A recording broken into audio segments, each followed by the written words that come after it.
Buongiorno.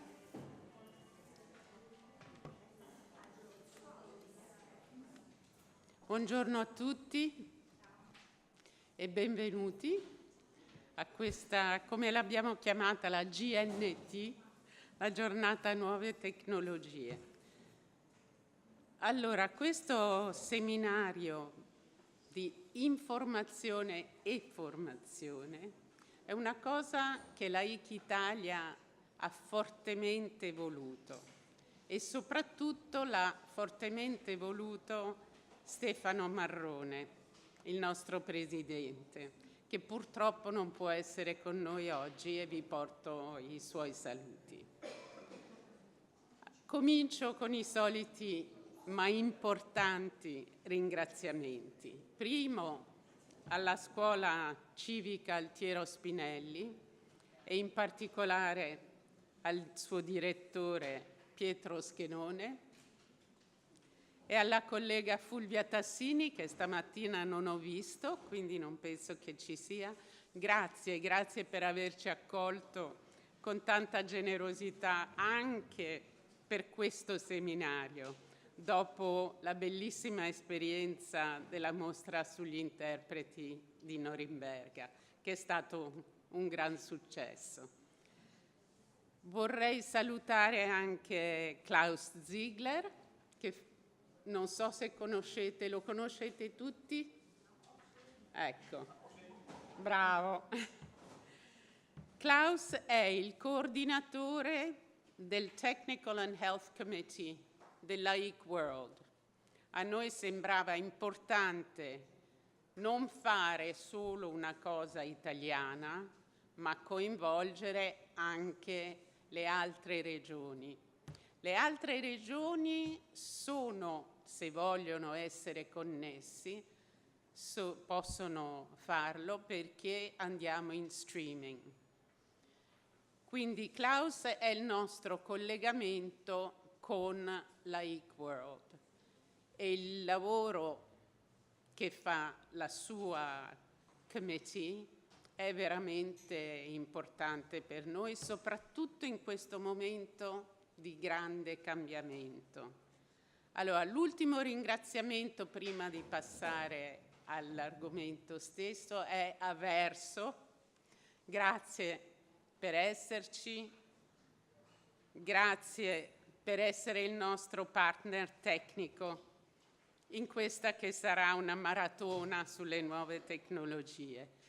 Senza Verso non sarebbe stata possibile questa giornata. Allora, le nuove tecnologie.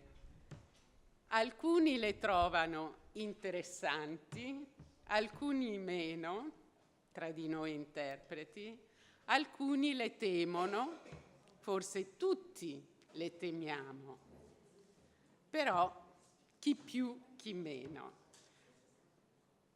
Il punto è che queste sono nuove tecnologie che non abbiamo inventato noi interpreti.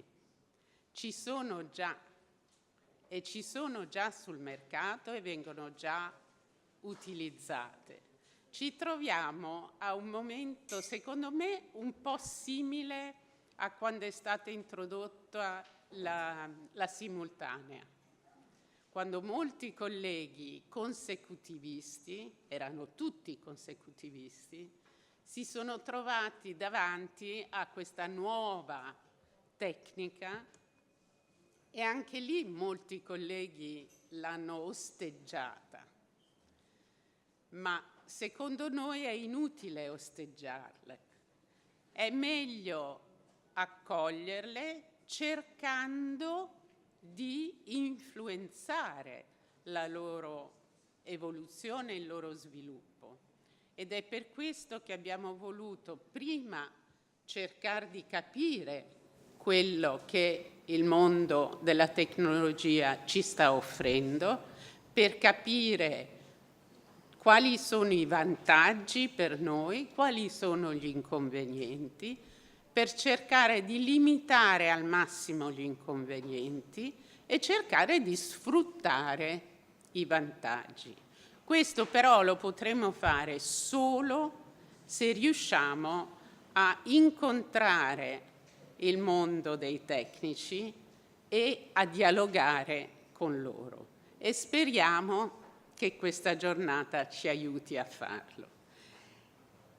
Io avrei finito. Una cosa sola, non so se le farà piacere, però oggi è il compleanno della nostra tesoriera di AIC Italia, di Cristine. Tanti auguri.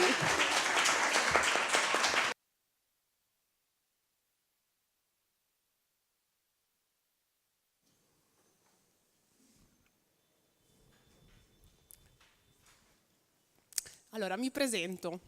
Sono Marzia Sebastiani, per chi di voi ancora non mi conosce. Ho residenza professionale a Bologna, sono membro AIC dal 2015, italiano A, inglese B, tedesco C. La giornata di oggi, come avete appena sentito, è stata fortemente voluta dal nostro presidente, da Stefano Marrone, che ringraziamo per tutto il supporto che ci ha dato da dietro le quinte. Oggi purtroppo non può essere qui con noi. È una giornata che sarà tutta dedicata alle nuove tecnologie, come diceva Maureen poco fa, e in particolar modo nuove tecnologie che, come diceva Maureen, sono già presenti sul mercato, quindi in un qualche modo dobbiamo relazionarci con queste nuove tecnologie, imparare a conoscerle nei loro pregi, nei loro vantaggi e svantaggi. Prima di iniziare e di scendere nel merito degli argomenti odierni, vi do qualche informazione così a livello tecnico. La rete Wi-Fi, ce n'è una creata ad hoc che si chiama AIC_20 e vedete la password riportata sullo schermo. Per chi di voi è più avanzato a livello comunicativo, a livello social, come sapete abbiamo un handle di Twitter come AIC Italia, che è _interpreti AIC, e abbiamo creato un hashtag dedicato alla giornata odierna, che è GNT17. Nella carpettina che vi è stata consegnata inizialmente c'è un questionario di soddisfazione che è stato creato dalla CSP. Ci teniamo molto che venga compilato, perché chiaramente ci serve un po' per avere il polso della situazione, per capire se questi corsi sono graditi oppure no, e se c'è qualcosa da migliorare accogliamo volentieri i vostri suggerimenti. Prima di andarvene vi chiederei gentilmente di compilarlo e di restituirlo all'uscita. Per quanto riguarda la CSP, sempre per quanto riguarda la formazione continua e quindi la certificazione alla quale tutti i membri AIC presenti oggi saranno interessati, vi informo che vi arriverà l'attestato di partecipazione firmato dalla responsabile della CSP, Frédéric Malbos, successivamente, quindi vi verrà recapitato via email senza alcun problema. Dibattito e domande. Allora, oggi ci saranno 6 aziende diverse che presenteranno o qui direttamente oppure in remoto. Ognuna di loro ha grosso modo un'oretta di tempo per la propria presentazione, dopodiché ci sarà un momento di dibattito. Ogni momento di dibattito sarà dedicato alla singola azienda che ha appena presentato.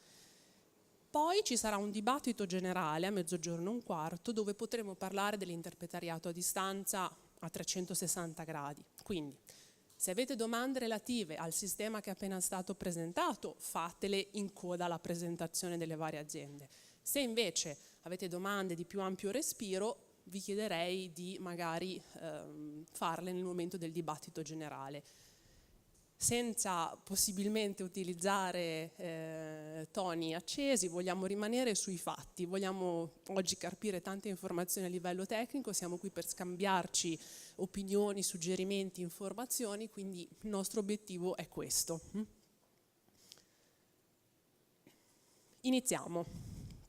Allora, questa è una citazione che spesso viene ascritta a Charles Darwin, in realtà è di Leon Megginson che parafrasava Darwin, e si dice appunto non è la specie più forte o la più intelligente a sopravvivere, ma quella che si adatta meglio al cambiamento. E che cambiamento? Cioè nella nostra professione si stanno affacciando un sacco di nuove tecnologie. Noi oggi ci concentriamo sull'interpretariato a distanza e su alcune altre tecnologie che sono abbastanza affini a queste. Però come potete vedere le innovazioni nell'arco degli ultimi 4-5 anni si sono sprecate, dal tablet in cabina, di cui ormai anche su internet si leggono un sacco di articoli, alle nuove applicazioni per la terminologia, agli smartwatches che ti consentono di consultare anche i dizionari mentre sei in giro per strada, per arrivare alle penne digitali che ti consentono di fare la simultanea laddove una volta si faceva la consecutiva, quindi penne che ti trasformano gli appunti che tu prendi su carta in un PDF che ti ritrovi comodamente sull'iPad. Quindi innovazioni su innovazioni. Noi oggi sceglieremo una porzione di queste innovazioni e su queste ci concentreremo. Oddio.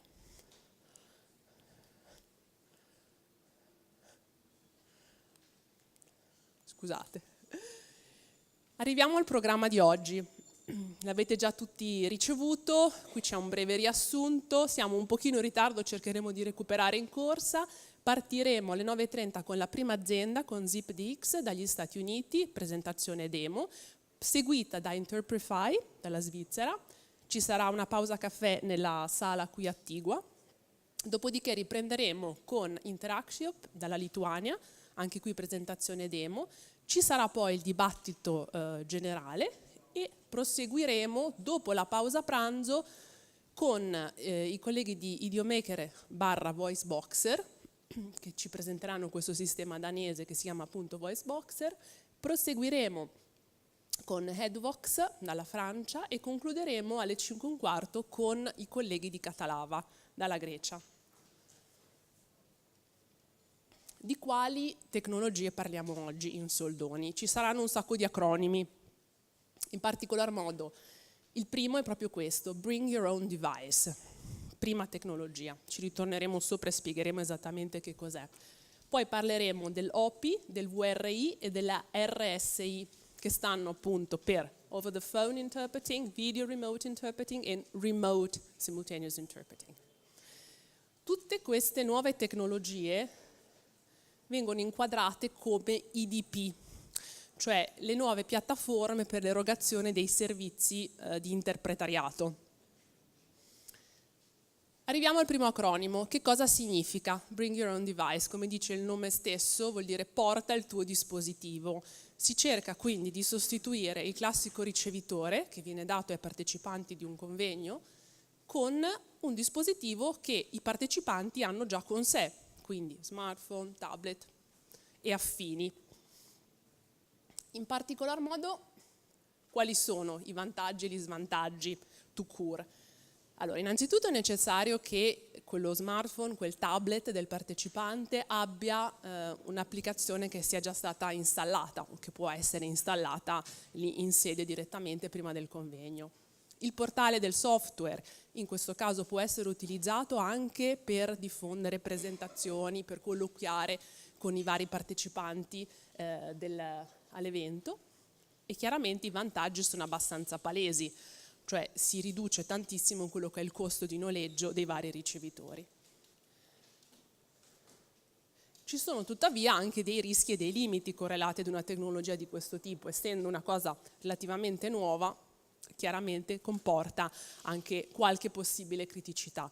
Innanzitutto gli smartphone, i tablet funzionano tramite la rete wifi in questo caso, cioè non si può presupporre che i partecipanti vogliono consumare il traffico mensile che hanno in abbonamento, quindi si deve mettere a disposizione una rete wifi con una certa banda, con una certa potenza. Spesso vengono utilizzati degli access point aggiuntivi, dei router aggiuntivi, proprio per garantire una maggior potenza della connessione. E poi soprattutto si dipende dal fatto che i partecipanti questo smartphone e questo tablet ce l'abbiano, che siano caricati, che il caricabatterie non sia rimasto in albergo, che non siano tablet ad esempio aziendali o smartphone aziendali dove non si può liberamente installare ciò che uno vuole. E poi perché magari anche il più importante luminare della medicina magari non sa scaricare all'ultimo secondo un'applicazione da iTunes perché magari è il figlio che generalmente si occupa del suo cellulare e quindi ci potrebbe essere un intoppo di questo tipo. Arriviamo adesso all'interpretariato a distanza. Che cosa si intende? Cioè si intende fondamentalmente che c'è una distanza tra l'interprete e i relatori. Banalmente la televisione è il classico esempio di interpretariato a distanza, cioè da interpreti non sei mediamente nella sala di registrazione sei altrove con il tuo monitor, le tue cuffie e quindi sei distante, sei separato fisicamente rispetto agli oratori. Il tutto però avviene tramite delle reti cablate, così come avviene tramite reti cablate quando in un normalissimo convegno, per forza di cose, non c'è lo spazio nella sala e le cabine vengono posizionate altrove e ci ritroviamo con, nei casi ideali, 2 monitor, uno per le slide, uno per il podio, e riusciamo a seguire i lavori della sala con tranquillità. Quindi l'interpretariato a distanza, in poche parole, lo conosciamo già tutti. È la tecnologia che ci sta dietro che sta cambiando, perché con le nuove tecnologie si riesce ad erogare questo tipo di servizio non più passando tramite delle reti cablate vere e proprie, ma tramite internet. E questo smaterializza un po' tutto, cioè rende l'incontro, il meeting veramente virtuale. Nascono quindi le IDS, queste piattaforme per l'erogazione dei servizi di interpretariato. Ne avevamo già parlato un pochino prima, il primo acronimo è OPI, quindi l'interpretariato telefonico. Si intende una tipologia di interpretariato dove solo l'audio è disponibile. A tutti sarà capitato di avere richieste dai propri clienti per il classico interpretariato telefonico, dove chiaramente uno cerca di fare del proprio meglio, ma di certo le condizioni non sono le migliori per poter lavorare e comunque generalmente si fa solo consecutiva, cioè si ascolta quello che viene detto, si traduce quel pezzettino e poi si ricomincia, si riascolta e si traduce, cioè non si riesce a fare realmente la simultanea al telefono per ovvi motivi. Ora sono nate delle nuove tecnologie che consentono di fare anche questo, quindi sta cambiando veramente tantissimo nel nostro settore. Dove viene applicato, dove viene utilizzato maggiormente l'OPI? C'è un mercato in fortissima espansione, soprattutto negli Stati Uniti, in quei settori dove non c'è il tempo materiale per poter convocare gli interpreti, situazioni di emergenza, tribunali, contesti sociali, chi più ne ha più ne metta. Poi abbiamo l'interpretariato con il video, quindi non più solo audio ma anche video, nasce tradizionalmente nell'ambito della lingua dei segni per ovvi motivi e poi si espande anche al nostro settore. Anche qui c'è un'applicazione abbastanza diffusa nel settore ospedaliero, ad esempio, dove chiaramente la presenza del video aiuta tantissimo l'interprete a contestualizzare la situazione. Sono queste applicazioni che si prestano soprattutto a incontri tra poche persone e per periodi limitati, quindi interventi spot per il colloquio tra paziente e medico e cose simili. Poi arriviamo alle RSI, quindi arriviamo al remote to cure, cioè a veramente la smaterializzazione a 360 gradi del convegno, dove è possibile che tutti i partecipanti siano in remoto, gli interpreti, i relatori e il pubblico, con configurazioni miste. Gli interpreti stessi appartenenti alla stessa cabina possono essere in location diverse. Qua gli aspetti da valutare sono veramente tanti, perché chiaramente noi siamo abituati a lavorare con il collega a fianco, siamo abituati ad avere una console fisica e si smaterializza tutto. La console diventa un'applicazione, diventa una piattaforma, diventa uno strumento che noi comandiamo tramite il browser di internet. Il collega non ce l'abbiamo più a fianco, ma magari è in un'altra città, o semplicemente dall'altra parte della stessa città, e colloquiamo utilizzando una chat.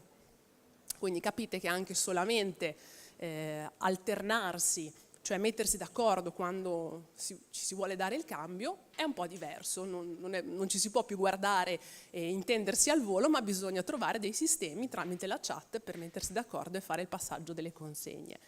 Questo a sua volta comporta qualche fattore aggiuntivo a livello di stress, è inevitabile perché c'è una tecnologia nuova che dobbiamo imparare a gestire molto bene. Bisogna ricreare una cabina in casa, tra virgolette. È ovvio che non è che si presuppone che noi abbiamo insomma una cabina vera e propria, però di certo bisogna mettere un pochino in sicurezza la casa, cioè evitare che il telefono possa squillare, evitare che la lavastoviglie o la lavatrice facciano il beep di fine ciclo, perché questo potrebbe disturbare chiaramente per chi ci ascolta dall'altra parte. Probabilmente bisognerà considerare anche dei turni di minor durata, proprio perché c'è uno stress cognitivo maggiore, ci sono difficoltà maggiori, soprattutto nella fase di curva di apprendimento iniziale. Bisogna imparare a gestire eventuali impasse tecniche che potrebbero comunque verificarsi, e anche qui sicuramente ci sarà modo di parlarne nel corso della giornata, però ci sono anche degli aspetti molto positivi, nel senso che potrebbe anche darsi che, dato che i costi si abbassano tantissimo, dato che noi possiamo lavorare da casa o da degli hub, da delle postazioni create ad hoc vicino a casa nostra, può anche darsi che appunto costando meno il servizio in generale, magari ci sia una stimolazione della domanda, magari per tanti incontri dove sino ad ora non c'è stato il budget, perché non si poteva prendere a noleggio la cabina, i ricevitori, pagare gli interpreti, magari a fronte di un costo totale inferiore del servizio chiavi in mano, diciamo, c'è caso che si riesca a penetrare in nuovi mercati, quindi che si aprano delle nuove frontiere. Arriviamo agli aspetti un po' più tecnici. Come sapete ci sono 2 standard ISO che regolamentano la tipologia, la qualità dell'audio che deve essere presente nelle nostre cabine, sia che siano fisse, sia che siano mobili. Che cosa ci dicono questi standard? Che le frequenze audio che devono essere riprodotte devono a loro volta essere comprese tra i 125 Hz e i 12.500 Hz. Ci sono alcuni colleghi molto bravi, li definiremmo degli smanettoni, come ad esempio il collega statunitense Cyril Ferrer, che si sono occupati proprio nei dettagli di questi tecnicismi, hanno cercato di capire perché, se tu ascolti l'audio tramite internet, non hai la stessa qualità percepita di un sistema in simultanea in presenza, come quando lavori in cabina con una normalissima console. E che cosa hanno capito? Hanno capito che sia nel caso della linea telefonica normale, sia nel caso della linea telefonica tramite internet, il cosiddetto VoIP, praticamente solo delle frequenze centrali vengono restituite, il che va benissimo se stiamo solamente ascoltando, se siamo dei partecipanti ad un convegno, ma come interpreti la cosa si fa più difficile, cioè è importante avere tutto lo spettro delle frequenze che ci servono per riuscire a capire bene e riuscire a fare il nostro mestiere, che è ascoltare e parlare allo stesso tempo e un po' di altre cose aggiuntive. Che cosa succede nel caso del VoIP normalmente? Che alcune frequenze vanno perse, questo ne va un po' anche dell'intelligibilità del parlato, a detrimento chiaramente della nostra comprensione, della nostra capacità poi di restituire il messaggio fedelmente. E poi ci sono alcuni altri aspetti come il riverbero, che ad esempio è diverso in una stanza di una casa rispetto chiaramente ad una cabina, un gain che può essere eccessivo, perdita di pacchetti di dati, latenza del segnale e soprattutto un aspetto che per noi è fondamentale, la sincronizzazione, cioè un conto è ricevere l'audio, un conto è vedere il video su internet. Per noi è importantissimo che siano sincronizzati i movimenti del labbra dell'oratore che vediamo sullo schermo e quello che stiamo sentendo. È ovvio che un minimo di ritardo è tollerato, però se si parla di tanti secondi la cosa chiaramente non ci agevola nel nostro mestiere. Qui vi dicevo, c'è una presentazione di un collega che già 2 anni fa si è occupato di queste tematiche, l'ha fatto in maniera molto più approfondita di quanto io vi abbia detto adesso, quindi se avete tempo e voglia vi invito a dare un'occhiata alla sua presentazione.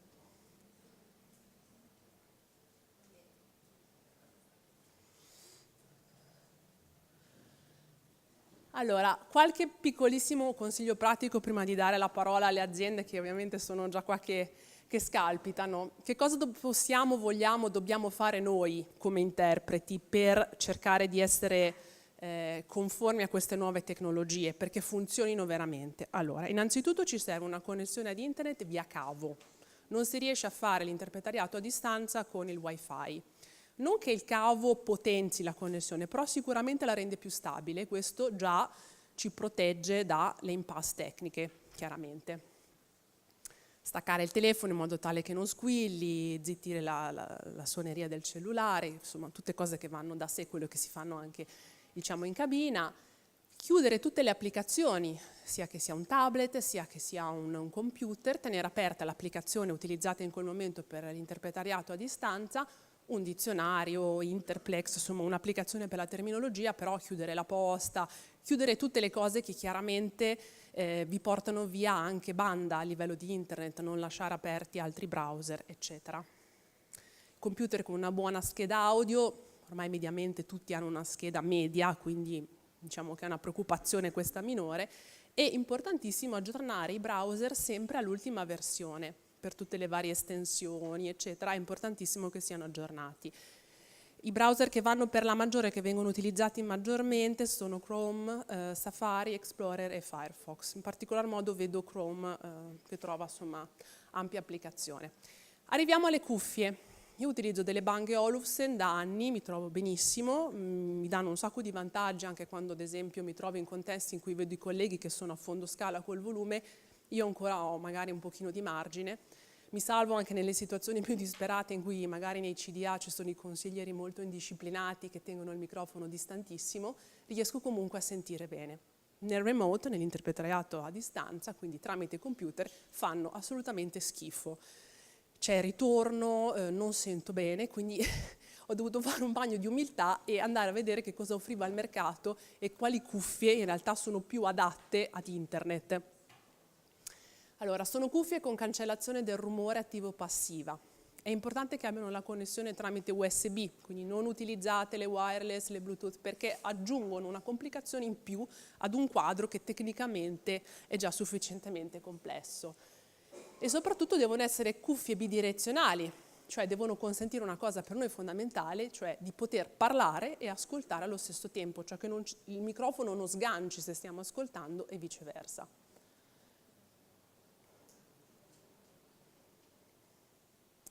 Io qui vi ho riportato qualche informazione, cioè le cuffie che sono riportate in un articolo che ha scritto il collega statunitense Barry Olsen, che ha fatto una ricerca piuttosto accurata in questo settore. Ho guardato che cosa era disponibile in Italia, vi ho riportato anche i prezzi, le slide saranno a vostra completa disposizione al termine della giornata, quindi potrete documentarvi e scegliere quello che fa più per voi.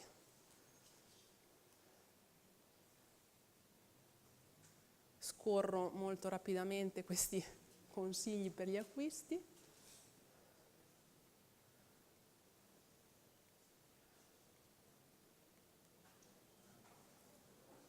Una domanda. Sì, prego.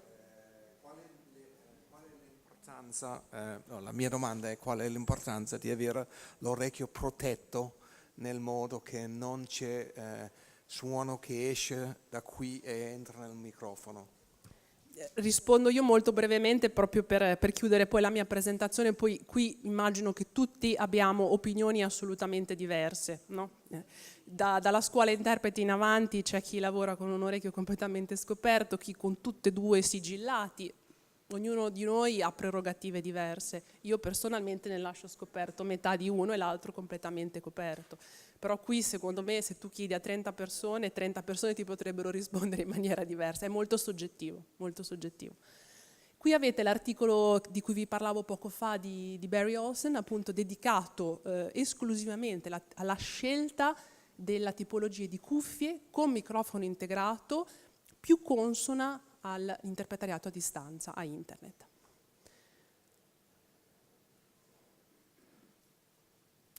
Io qua termino e adesso vi chiedo qualche istante di pazienza perché ci colleghiamo con gli Stati Uniti, con Barry Olsen, con appunto l'azienda ZipDix che ci farà la primissima presentazione. Quindi vi chiedo proprio qualche minuto di pazienza e di silenzio perché dobbiamo verificare che funzioni tutto e poi riprendiamo.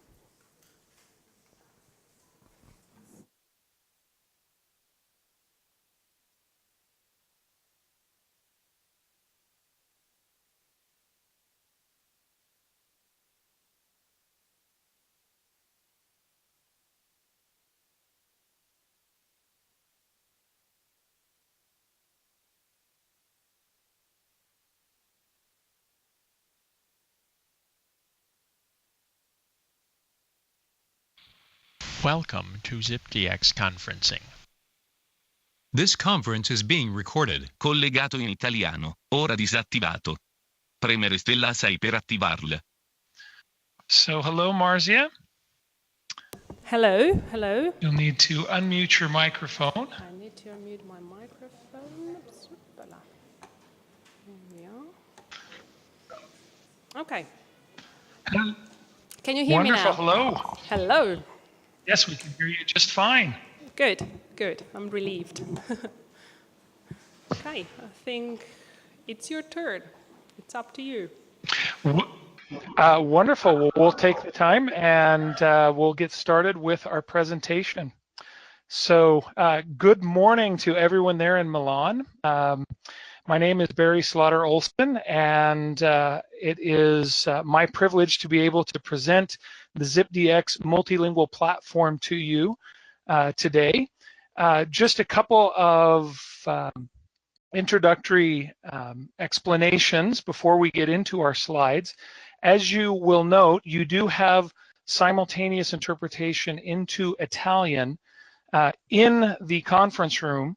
However, at a certain point in our presentation, we will ask the interpreters in the room to stop interpreting, and we will use our remote simultaneous interpreter for a significant portion of our presentation. She will be working between English and Italian, and for those of you who would like to hear the original English or check out the functionalities of the ZipDX platform for yourselves, I will explain to you in just a few minutes how to connect via phone using your smartphone to the audio bridge, and that will allow you to see how things work. But before we get to there, let's go ahead and get started with our presentation. So first of all, let me introduce myself and then turn the time over to my business partner, David Frankel, and the founder of ZipDX, so he can introduce himself. He's on the call with us today as well.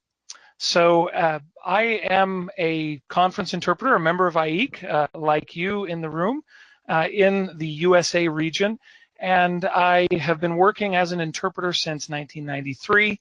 I also teach interpreting at the Middlebury Institute of International Studies at Monterey, formerly the Monterey Institute.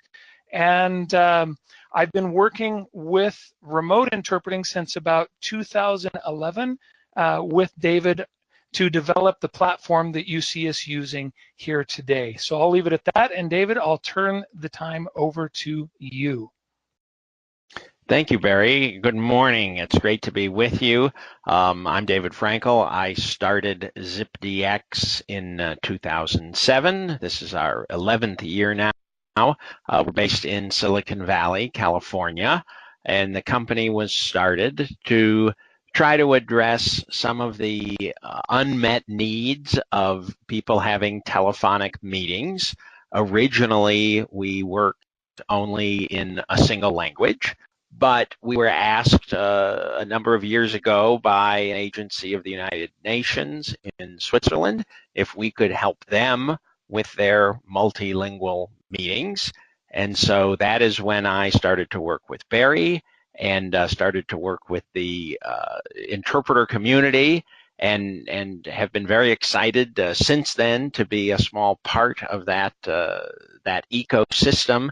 I find it just fascinating, being someone that only speaks one language, and even then not very well, to have the opportunity to work with all of you that have these amazing skills. So what we say we do with ZipDX is we bring the magic of the simultaneous interpreter to the telephone, and we enable these multilingual conference calls to take place.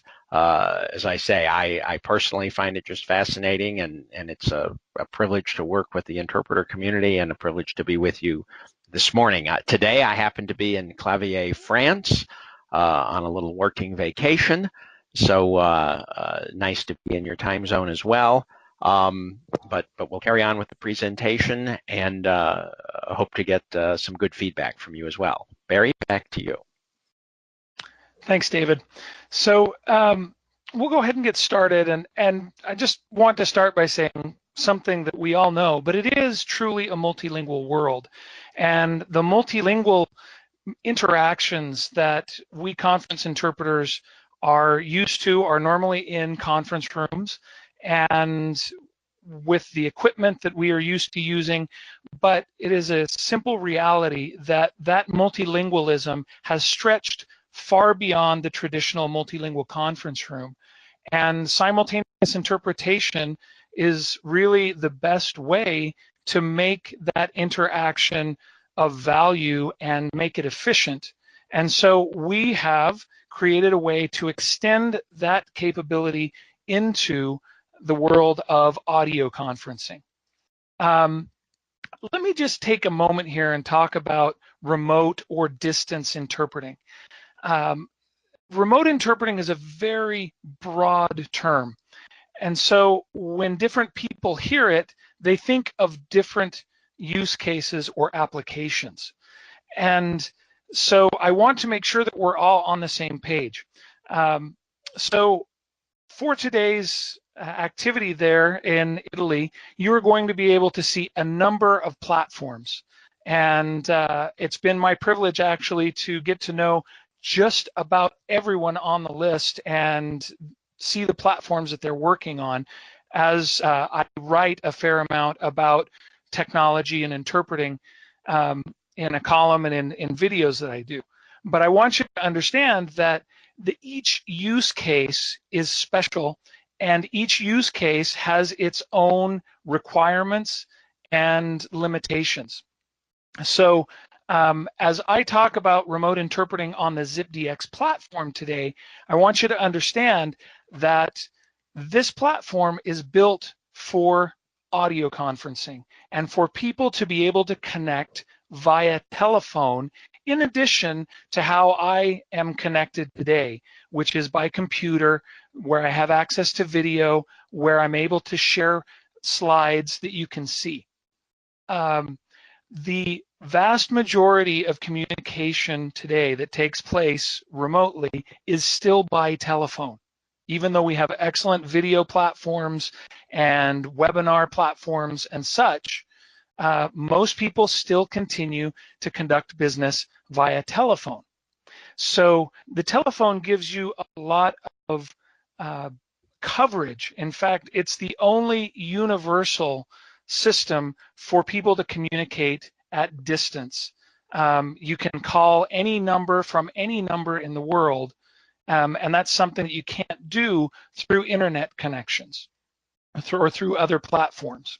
So it's a very powerful platform when you need to connect people that may be in places where bandwidth really isn't that great.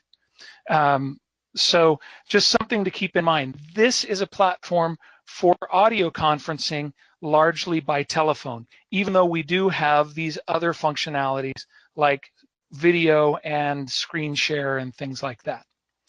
So the reason we have simultaneous interpretation by phone is that it is just simple to deliver for the participants. Participants on these calls really don't even have any idea that anything different or complex is going on behind the scenes. And it allows them to be just as productive as if they were at a face-to-face meeting with interpretation. They can speak in their language and hear in their preferred language and conduct business across these language barriers. So let's go ahead and give you a chance to connect to this audio conference if you would like. In order to connect, you'll need your smartphone and a set of earbuds, or you can also put your phone up to your ear, just like people often do when they're speaking on the phone. You'll need to dial the number that appears on the screen. This is our dial-in number in Italy. And once you connect, you will need to enter the PIN that you also see on the screen, 7102704 pound or hash. And that will connect you to the ZipDX audio bridge that we are on currently connected in the room. I see that we've had someone connect. We've had a couple of people that have connected now. And we have automatically muted you so that we don't have feedback in the room, because you're all in the same room. It will make things difficult audio-wise if we were to unmute your microphones, particularly if we have several of them open. So we see a number of people that are connecting now. That's excellent.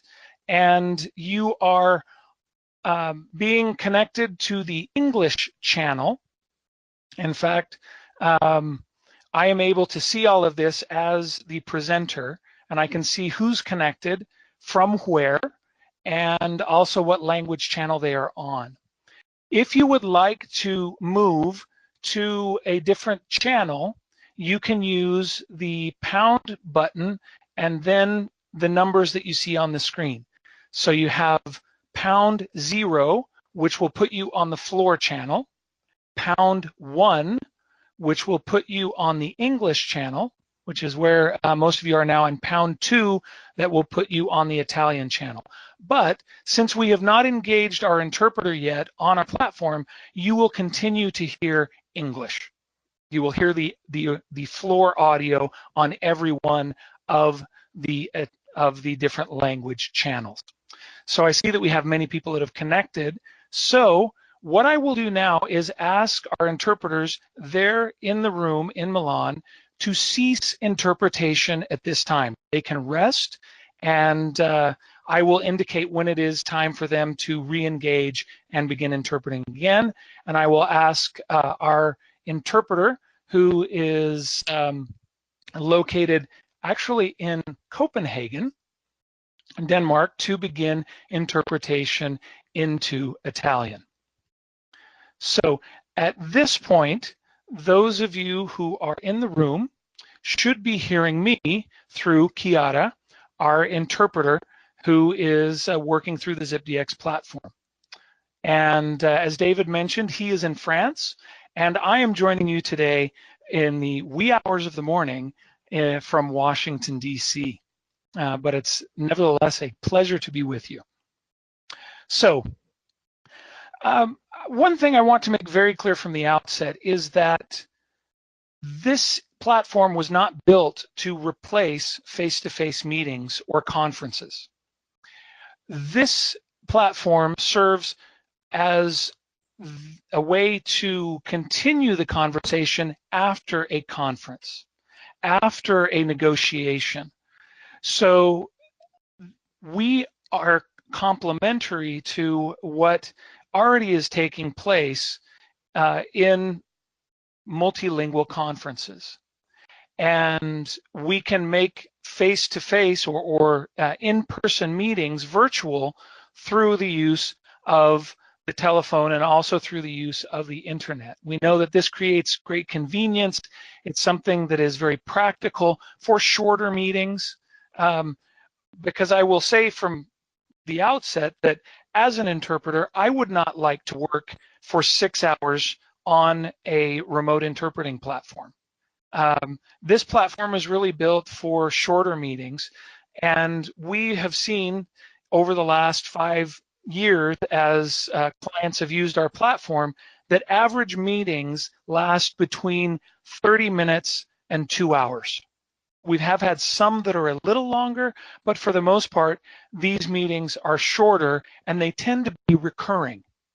So it's not like a large conference where everybody works for a long time to organize and travel to a place to be together for 1 or 2 days, but rather this kind of interpreting helps to facilitate ongoing conversations that take place on a weekly, monthly, or quarterly basis. Okay? So how does it work? The simplest way for me to explain to you, my colleagues, how this works is to say that you take a multilingual conference room with its multi-channel audio and you virtualize it, which is basically what we have done. But it's important to point out that participants don't need any special equipment. They can connect via telephone, whether it's an office or a mobile phone or from their home. We have dial-in access numbers in more than 50 countries all over the world. and we can also call out to them automatically. So when a conference call begins, everyone can be called by our system and connect automatically to the language channel that is indicated in their profile. So they can drop right into the Italian channel, begin speaking in Italian and hearing the Italian interpretation, for example. And we can also on the fly call out to people. If we take a quick look at this, this is a bilingual conference where we have included the interpreter. So the interpreter obviously does not work by telephone. The interpreter does need a broadband internet connection, a computer, and a headset so that he or she can connect and interpret for the call. So that is what Chiara is doing today from Copenhagen, and she is connected via the internet. All other participants connect by phone call, or they can also connect through the internet using our platform, but most people do connect using their phones.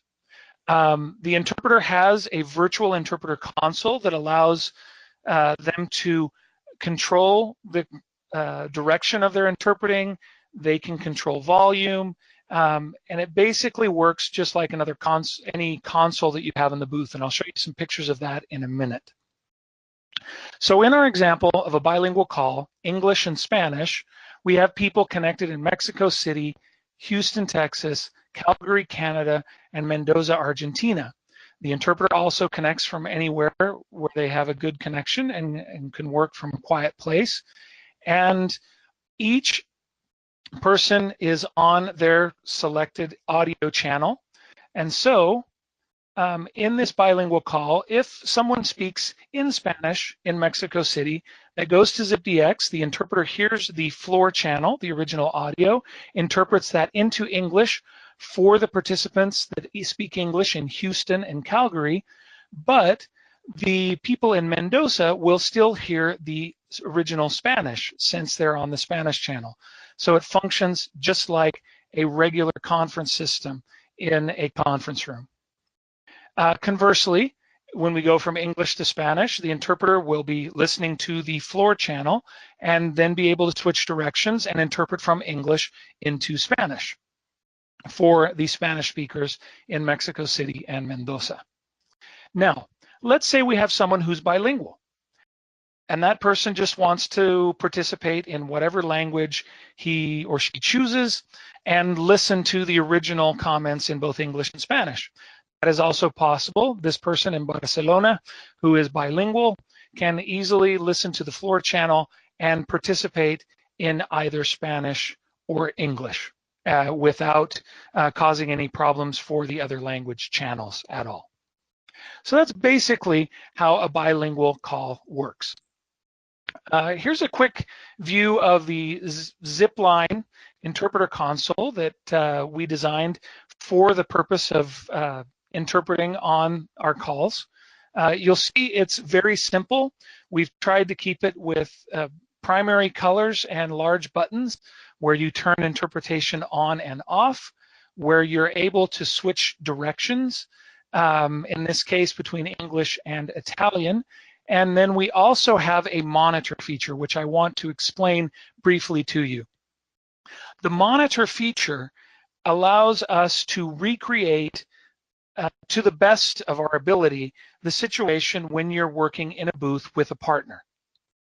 Monitor, when you turn it on, allows you to have a mixture of the source audio and the audio of your booth mate who is interpreting. And that way, as you are preparing to take over and begin your turn, you can coordinate the switch so that it is smoother. And it's a function that works very well, and it takes a little bit of getting used to because you do not have visual cues, which are extremely helpful, of course, when moving from one interpreter to the other. You have your mute button, of course, and then the ability to hang up and reconnect. So now might actually be a very good time, since I've explained to you how the interpreter console works and how the interpreter may switch directions. I would like to ask if there are any questions, and if someone would like to ask a question, if you could just raise your hand there in the room, and Marzia should be able to recognize you. You can use any of the microphones that are there on the table. You'll just need to turn it on. You'll need to ask your question in Italian, and we will hear that interpreted into English, and then I'll be able to answer your question. So if there is a question, Marzia, if you'd recognize that person, and they can then open the mic and speak. And if there are no actual questions, I would encourage someone just to tell me about the weather there in Milan, so that I can show you this interactive feature on our platform.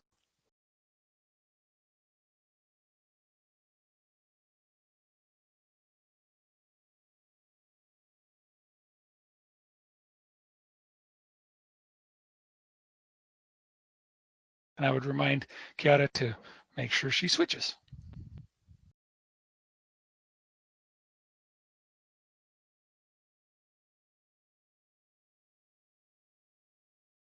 Okay. Hi, this is devo parlare in italiano? Hi, this is Christine Wiles. I was trying to connect, and I could hear you in my phone, but I didn't hear the Italian. I didn't hear the Italian.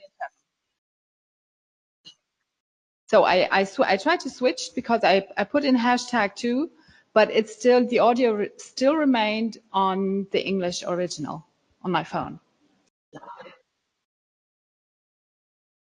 So this is David.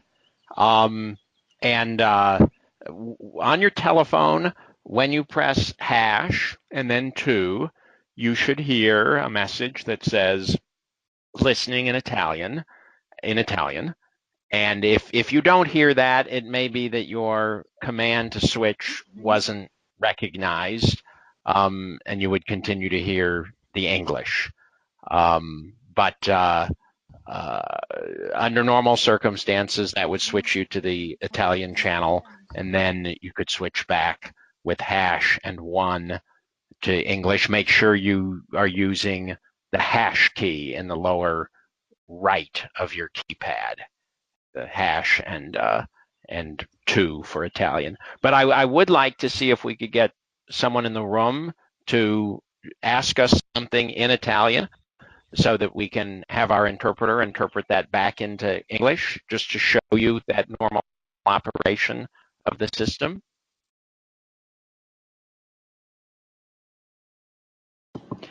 Io non ho domande particolari, però volentieri parlo in italiano per consentire all'interprete di interpretare verso l'inglese. Però non...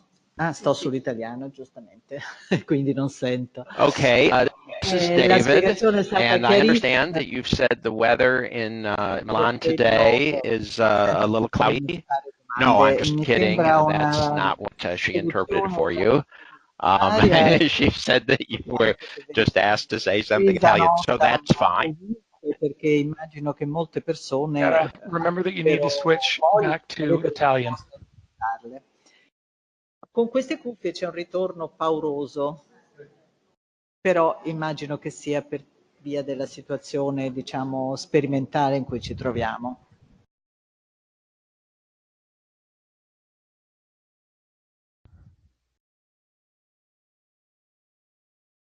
Yes, this is Barry. And there is perhaps a little bit of background noise from the room, which does have a little bit of echo in it. But hopefully, as you're listening to Chiara, you should be able to hear her loud and clear. I will tell you that as you were speaking in Italian, I was able to hear Chiara without any problem as she was interpreting into English. So I know that this was a little forced, but we did want you to see how this dialogue can take place via phone. And again, let me just reiterate that we have adapted our system to be able to present to you today, but normally people who are using the ZipDX platform are doing so for meetings where people are all in different places and they are connecting via the audio conference to be able to conduct business. So rather than having one person who's remote connecting to a large group of people at a conference. So at this stage, let's go ahead and continue. I have, for those who would like to connect, here's the connection information again quickly. And I'd like to talk to you a little bit about the audio cues that we have. And let me explain what I mean when I say audio cues. Since people connect via phone and they can't see each other, audio cues can give them awareness as to what's happening on the call. So what we do is through our software, we are able to mix the audio so that the original speaker's voice, in this case mine, may be heard faintly in the background as you are listening to the interpreter. This is not a mistake. It's actually something that we do on purpose so that you will know that the original speaker is speaking and that you are listening through an interpreter. Similarly, as the original speaker, I can hear the interpreter's voice faintly in the background, which allows me to be able to know that my interpreter is working and that I am just not speaking in English and being understood by my interlocutors. So these cues work very well. I'm using them today and I can hear Chiara, but if a client likes, they can be completely adjustable and they can be turned off if desired. Now, beyond bilingual, and I'll go through these fairly quickly, let me just say that we are able to do fully multilingual conferences on our platform. In fact, technically, we can support up to 48 different languages on one conference bridge. But obviously, that is very complex, logistically speaking. But I will tell you that we have clients that have conducted meetings with as many as 9 and 10 languages on one call, with interpreters working between those languages. So as you would imagine, we have been able to build this cloud-based system just like a room-based system with relay interpretation and the ability of interpreters to select their preferred languages. So just to give you an example of how this would flow with relay, we would start if English is being spoken, of course, all the interpreters would be working from English into French, German, or Italian. So if there's a question from the English participant, it would work through, people would listen in English and then work into the other languages. Same thing with French. If there's a question from the French, it can go to English and then to the other languages. However, if you have interpreters that have multiple passive languages, if the German booth has passive French, they do not have to take relay. They can continue to take audio from the floor and work directly from French into German or French into Italian, as the case may be. And the same is true for German and for Italian. So it works just like a room system, but only for these audio conferences. There are a couple of things that I do want to point out about our system that are unique and that make the system very powerful. First of all, the moderator of a call and the interpreters have access to a dashboard. On this dashboard, the people who have access to it can see who is connected to the call, how they are connected, whether it's by internet or cell phone or by regular telephone connection. We can see what channels they are on at any given time. And we have access to other information as well. Who's speaking at any given moment, and the moderator and the interpreters are able to interact via chat. This is a function you'll see on, I think, a lot of the platforms, but it opens a back channel for communication during an interpreted conference call. In particular, I want to point out that one thing we are very concerned about is audio quality. And so the ZipDX platform allows the moderator, as well as the interpreters, if they need to do so, they can adjust the volume of each individual participant. And so if there is someone who is connected and they're a little quiet, then I can turn that person's volume up. And because I can see in the activity box who's speaking, I can identify who that is. And it's a feature that comes in very handy as the call moderator tries to make sure that the audio is at a good level for all the participants, including the interpreter. There are a number of other features like voting and being able to raise hands. We can mute participants as well, like we've done for this call, but this just gives you an idea. Let me just mention, if anyone has a question and they're connected via their cell phone, if they want to step out into the hallway and ask a question, they can easily do that. And we would be able to hear them. I just don't want to have two audio connections in the room at the same time, because I'd like to make sure that we avoid feedback, which really isn't an issue when everybody's separated and in different places. But since we have a lot of people connected in the same room, we have to be careful that that doesn't happen. So in general, one thing that's important about our platform is that we can have a very interactive meeting through this platform. Participants can interrupt each other just like on a regular conference call, and they have to, of course, be educated on how to participate in a multilingual call, which means they shouldn't necessarily talk over each other, because that can be a problem. But we do have full floor control on this platform if you want to use it. So the moderator can mute and unmute people as they request the floor, just like in a very formal multilingual meeting. And as I mentioned, we have relay interpreting and can handle up to 48 different languages at the same time. These are just a couple of, or just some use cases that we have identified for our platform. So recurring group meetings, where we could have anywhere from 3 to 40 or more participants, but group meetings that are interactive with more than that can get quite hectic, and so you'd probably engage the floor control there. Interviews with people as well, training events, sales and informational webinars where you can have hundreds of participants. And you can also use our audio bridge to connect with other video tools. In fact, we have clients who use our multilingual audio bridge with things like Adobe Connect or GoToMeeting. So we can operate just as the audio leg if necessary.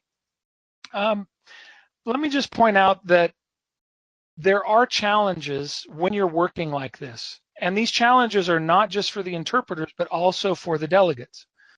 So accuracy can be a challenge. Sometimes phone audio may not be the best.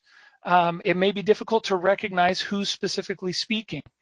And if you have someone with a thick accent that's speaking over a cell phone connection that may not be the best, it's very difficult.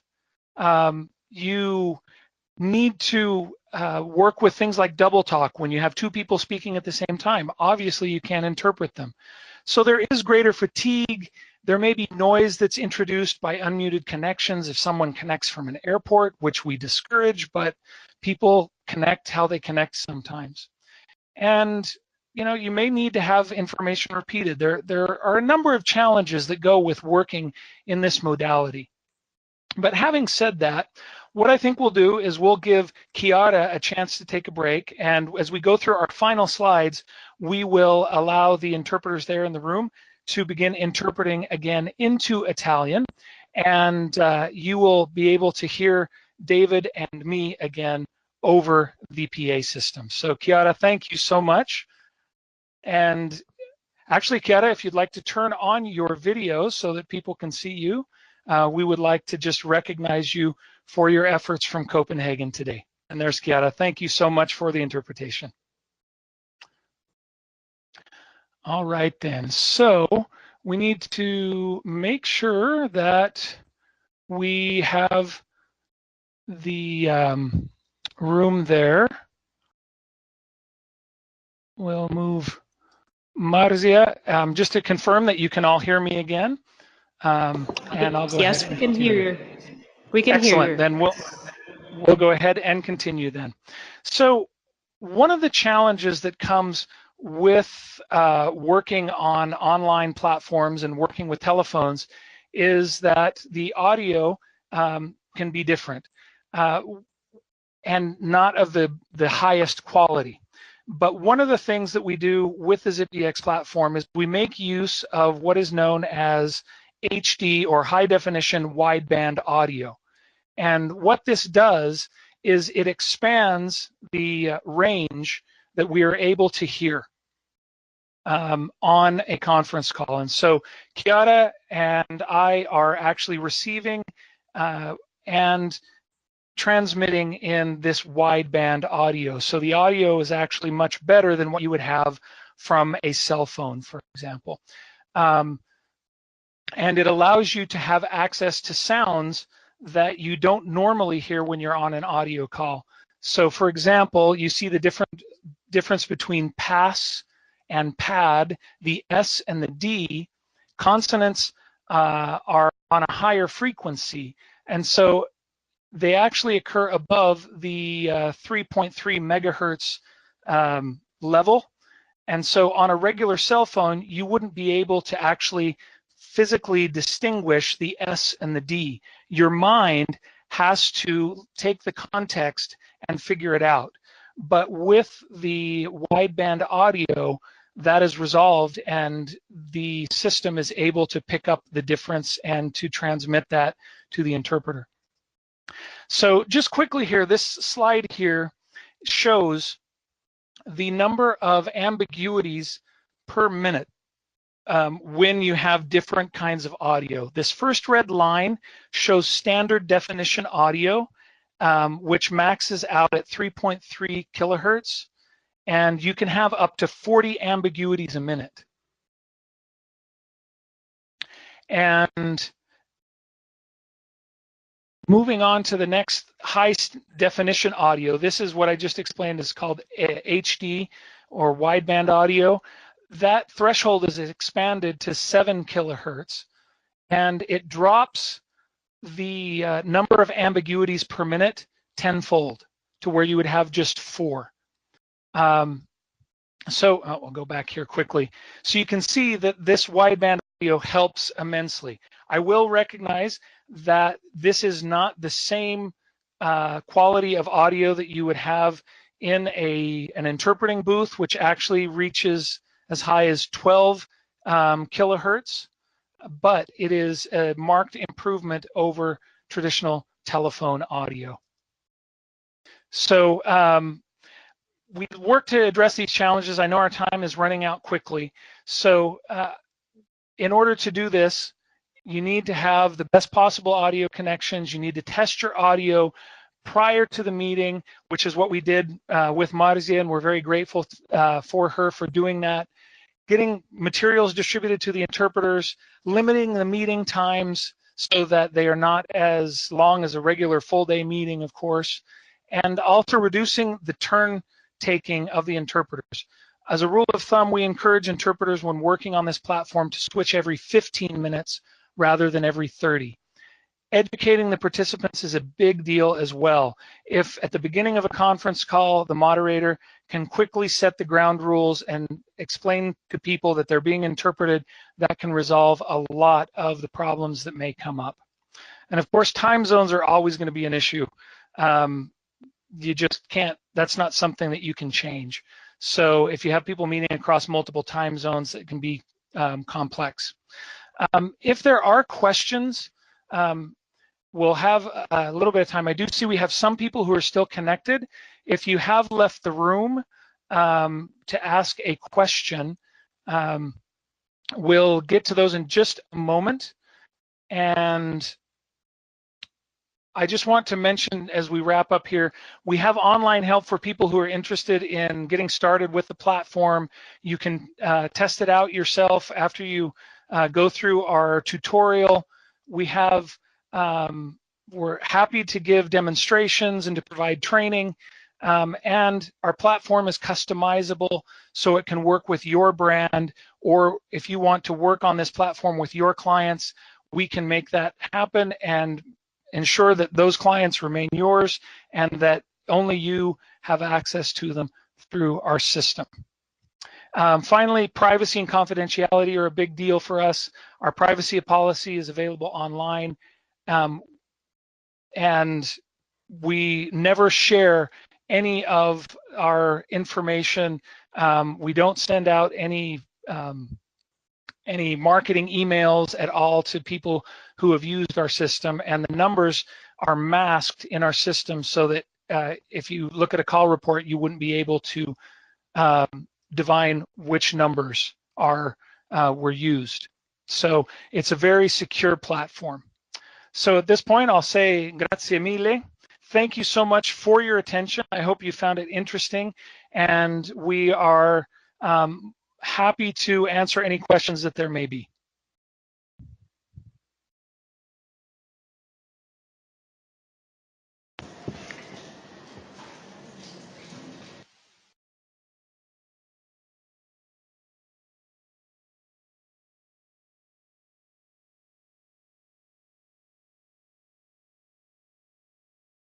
So Marzi, if there are any questions, we're happy to answer those, and if not, We're actually trying to ask you one question through your system. One of our colleagues has just left the room and she's asking a question in Italian right now. Okay, so in order for her to do that, she'll need to unmute her microphone. And so to do that, she needs to press *6, and that will unmute her microphone. So she'll need to go to her keypad. And Chiara, we will ask you to go ahead. Oh, I see that you're ready to interpret. Asterisco 6 per attivare il tuo microfono. Stiamo cercando di fare una domanda tramite il sistema ZipTX, tramite Gabriella che è uscita un secondo dalla stanza.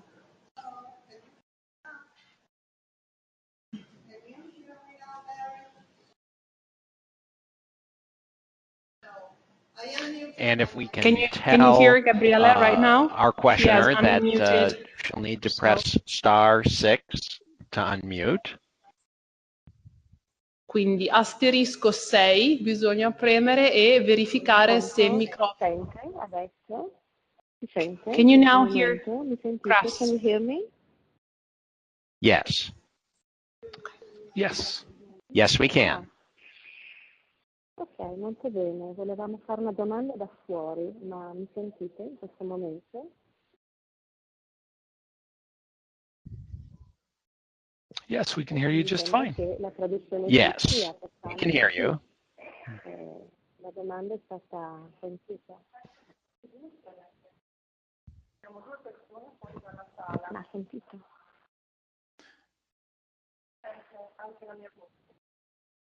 Adesso mi sento ancora, mi sto allontanando parecchio dalla sala per fare una prova e capire se la voce arriva bene e se la traduzione funziona.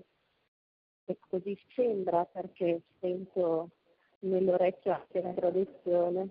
Grazie, grazie per la prova.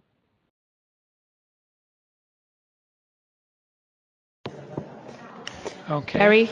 It will be important to make sure that the person who was asking the question was on the Italian channel, of course, but we were able to hear Chiara as she worked into English and interpreted the comments or question that we did have from the person who stepped out of the room.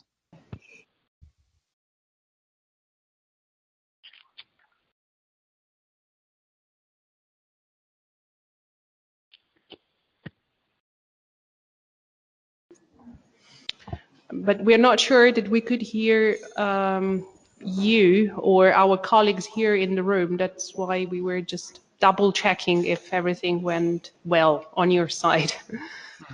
Were you able to hear the Italian when the question was asked, Marzia? Sì, parzialmente. Okay, part of that may have been just as the person was asking the question to make sure that they were on the correct channel and also had to unmute their phone. Again, one of the things that we love to say when we're training new participants or new clients on the platform, we say your second conference call will go beautifully. But of course, there is a learning curve when you're first introduced to the technology. But once people are able to work with it and go through one call, after that, it is usually very, very smooth.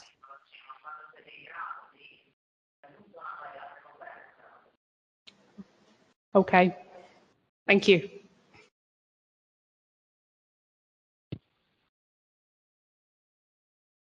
Ci sono altre domande?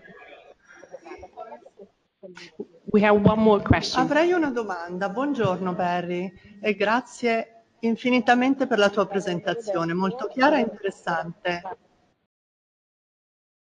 Can you hear the translation into English? Ok, benissimo. La mia domanda è questa. Come stabilite il prezzo delle prestazioni nel caso volessimo fare un preventivo oppure indirizzare un nostro cliente a voi per l'organizzazione di un evento con questo sistema di traduzione remota? Voi come facciamo a dargli un'idea di come verrà calcolato il costo? Lo indirizziamo a voi oppure voi avete una tabella sul costo delle prestazioni, è oraria, a lingua? Come funziona?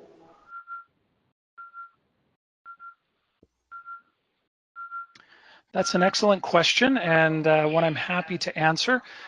We have a very straightforward pricing policy and system for using the ZipDX platform. We charge on a per minute, per connection basis. And we do have a pricing schedule that I will be happy to share with any of you. I think the easiest way may be for us to send it to Marzia, and then she can distribute it to those who would like to have a copy of it. And it's very simple. It's important to understand that ZipDX does not provide simultaneous interpreters.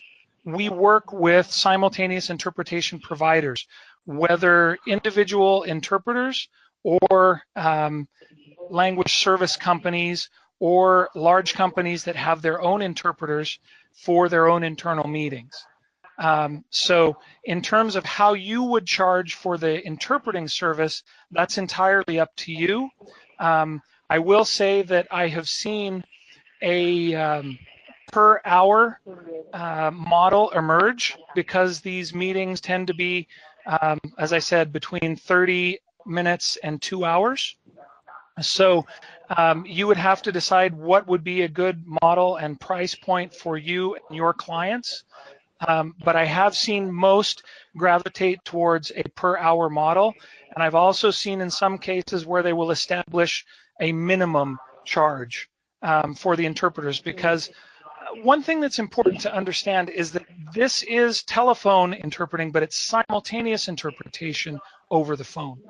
And the meetings that require this kind of interpretation are meetings that we call high value, which means that you have mid-level management to high-level management, or even company owners and specialists discussing deals and issues that are of great importance. And so these meetings require professional simultaneous interpreters. And a professional simultaneous interpreter is able to demand a much higher fee than, say, what you would have in traditional consecutive over-the-phone interpreting. So I'll leave it there, but hopefully I've answered your question. But we cover just the connection part. And if you wanted to bundle that in with your interpreting, you can do that, or you could simply charge for the interpreting, and we would be able to take care of the telecommunication costs and bill those to the client.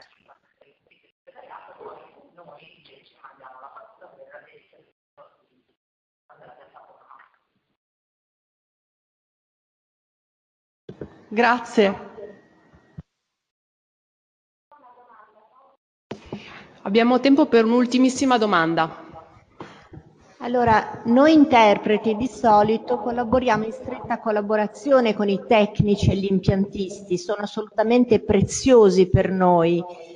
In questa situazione c'è un servizio di assistenza, cioè come si gestisce tutta questa cosa? È l'interprete che se ne deve occupare o...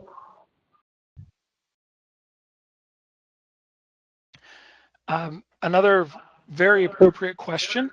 ZipDX does provide support and provides technical support if you have questions or you have a problem that you need to work through. It's not 24/7, but we do our very best to be able to provide technical support when it's needed. And I think we have a really good record on that. Additionally, we have a lot of information to help you online to learn how to work with the platform. We also provide training to interpreters who are learning to use the platform. I've been doing a lot of that over the last 4 years, and we continue to do it on a regular basis for new clients. That said, I completely agree with what you've said. Technicians are very important. What we normally do with our clients is we train their people to be able to troubleshoot when they have problems. But on the initial calls, when people are still learning how to use the platform, there is usually someone from the client who is watching the dashboard, watching the volume levels, and adjusting things if necessary. I have had a number of my own clients as an interpreter who have used the system and used my interpreting services and those of my colleagues for meetings. Since that has taken place, I have often been on calls where I'm not interpreting, but since I was the, if you will, the organizer of this meeting, and I was the one that was billing the client through my business, I made it a point to ensure that I was on the call to be able to make sure things went well. So we don't have on-call technicians, but we do work with people to get them technically prepared to use the system and to troubleshoot, and we are there to help if there are problems. And this is David. I think this is a very good question and a good concern. When you have a telephonic meeting and you have many people involved and you have interpreters in different locations, there is a lot of technology here, and invariably things do go wrong. Usually that they really can't be fixed remotely. They have to be addressed by somebody, right there at the specific location.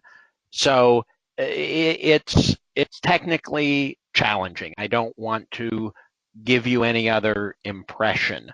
As we've said, once people start using the system, then things generally go smoothly after the initial problems are worked out.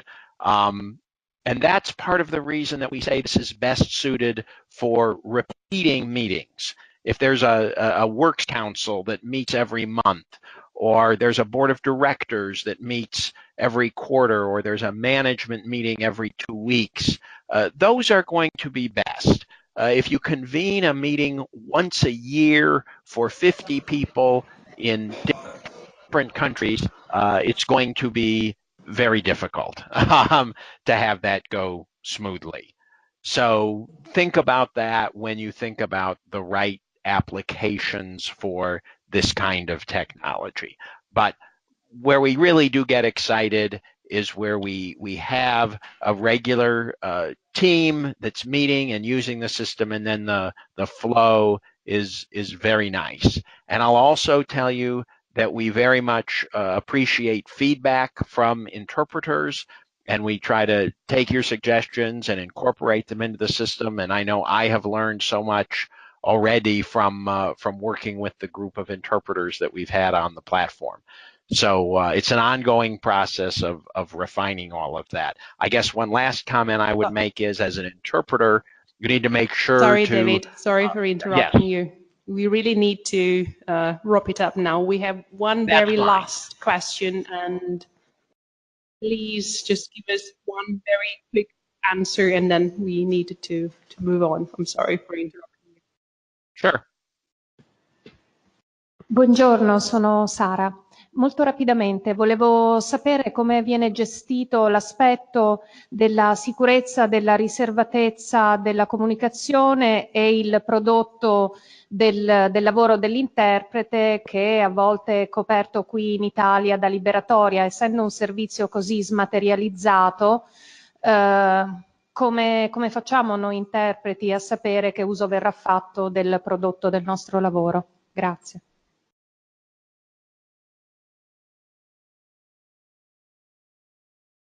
Well, I'll take a stab at that and keep it as short as possible. Or actually, David, I'll let you go ahead and answer that one, since it is more within your bailiwick.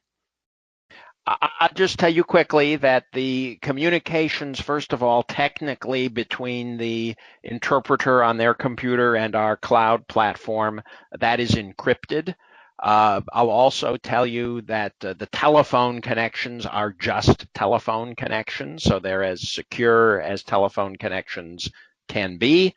And in terms of how your work is protected, that really has to be a matter of a contract or agreement between you and your clients. We don't have a way to prevent, for example, someone from recording the conversation using their own recorder at their location, just like you can't prevent someone from recording a meeting secretly on their smartphone in the room.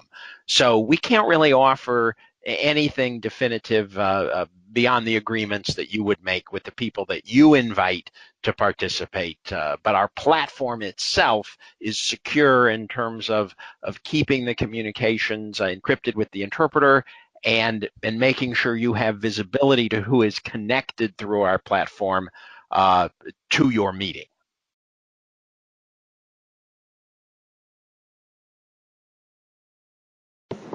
Okay, thank you very much. Thank you, Barry. Thank you, David. And thank you, Chiara. Thank you. Our pleasure. Thank you so much for your time.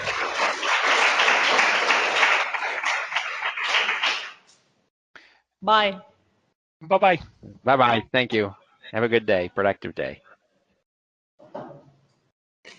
Allora, adesso solo qualche secondo di pazienza, perché passiamo subito alla seconda azienda, che è Interprefy. Abbiamo Kim Ludvigsen, che adesso gestirà gli ultimi aspetti tecnici. Ci scusiamo per chi ci sta ascoltando in streaming in lingua inglese. Non siamo riusciti a far passare l'originale in inglese sul canale in streaming in inglese. Per le prossime presentazioni cercheremo di rimediare.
1, 2, 3. 1, 2, 3. Okay, 1, 2, 3. 1, 2, 3. This one is not. 1, 2, 3. Ok, questo va, questo no. Oh, sì, funziona, ok. Siamo a posti. Ok, io credo sono adesso, scusa, adesso puoi fare.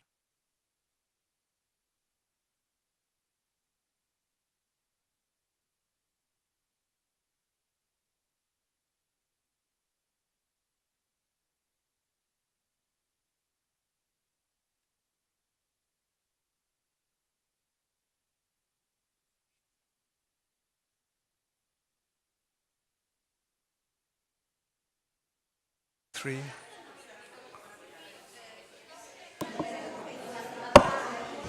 One, two, three.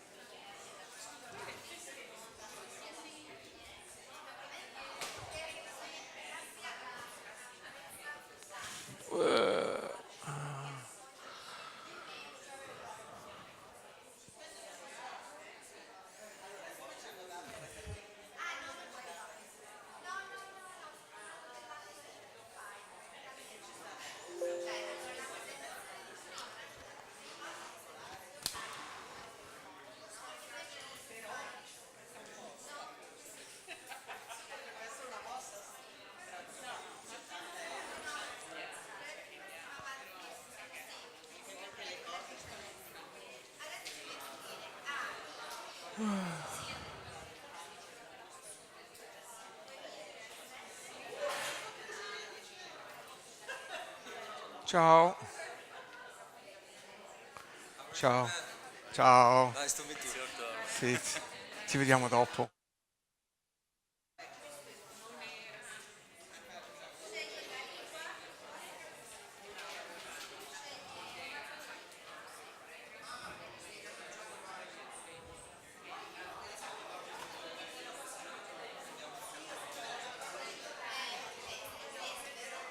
Scusa? Sì.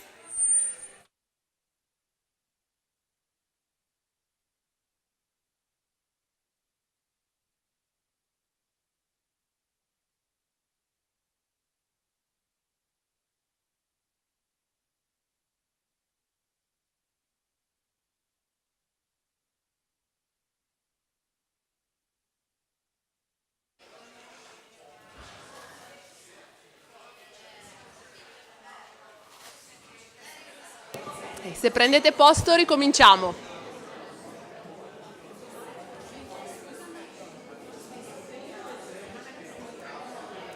Se prendete posto ricominciamo, siamo già un pochino in ritardo, non vogliamo accumulare ulteriormente ritardo.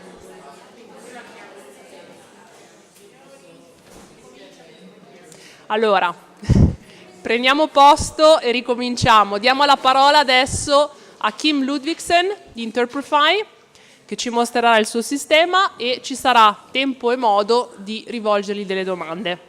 Sì. Grazie Marzia, grazie di averci invitato qui, un grande onore di venire qui all'assemblea da IIC. Per iniziare facciamo vedere un piccolo filmato che è stato fatto da mio collega Sara, qui che è presente. Un breve filmato.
Oggi ho guadagnato come 2 giorni in giro per il mondo e oggi sono anche stata con la mia famiglia.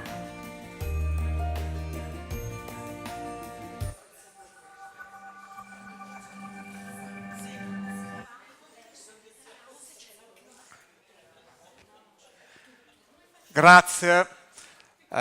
Vi farò una piccola presentazione. Sorry, I will speak in English, and you should be able to hear our interpreter with your smartphone. So any one of you who has downloaded the app and logged in, you can hear the smartphone. We have the virtual room. Yes. Okay, Sarah will help you. Okay, Interprefy. We are based in Zurich, Switzerland, and we have developed a platform a cloud-based platform for remote simultaneous interpreting. So it's purely cloud-based, app-based, everything, no telephones. I'm sure most of you have seen these devices, and they have all been replaced by apps. And the same thing will happen to the interpreting equipment. So in the future, in 10 years, if you want to see interpreting equipment, consoles and transmitting equipment, you have to go to the museum. That's what we think.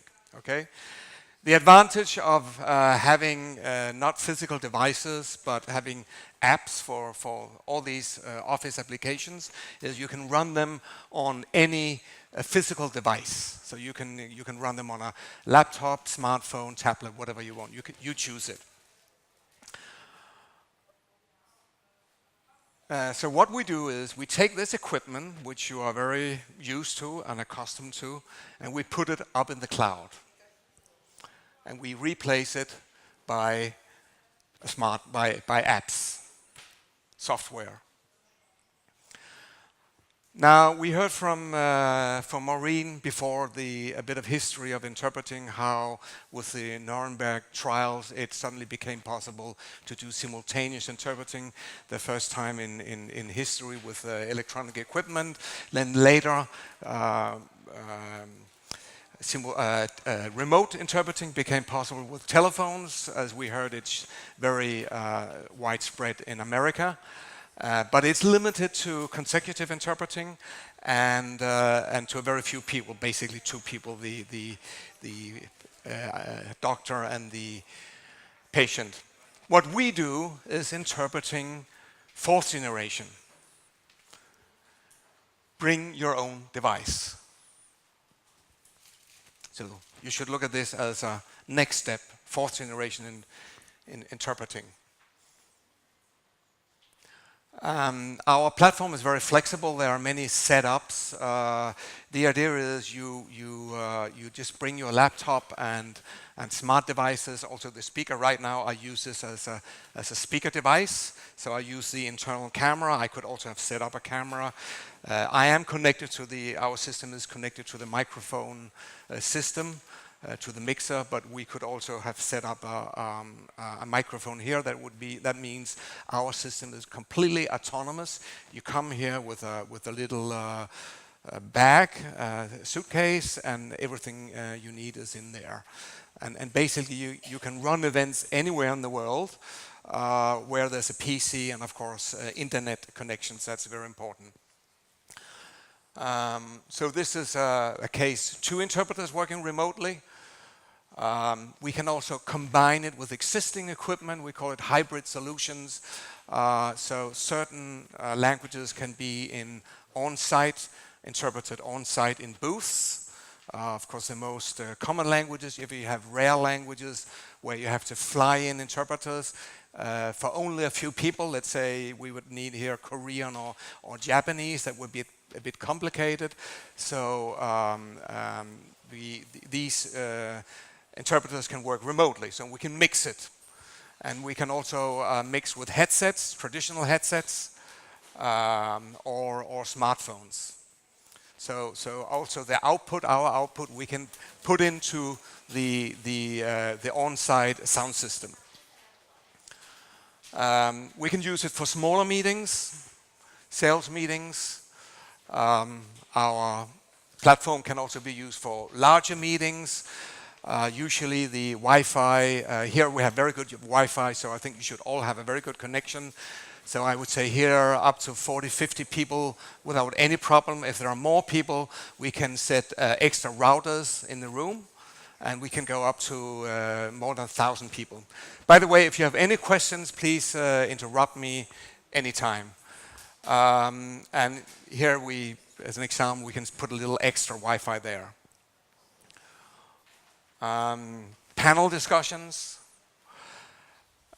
Yes, what's very important to understand is with RSI, there will be more interpreting, there will be more work for you, because the overall prices go down, not because we reduce the cost of interpreters, but we eliminate the cost of transfer, of equipment. That means the overall costs go down.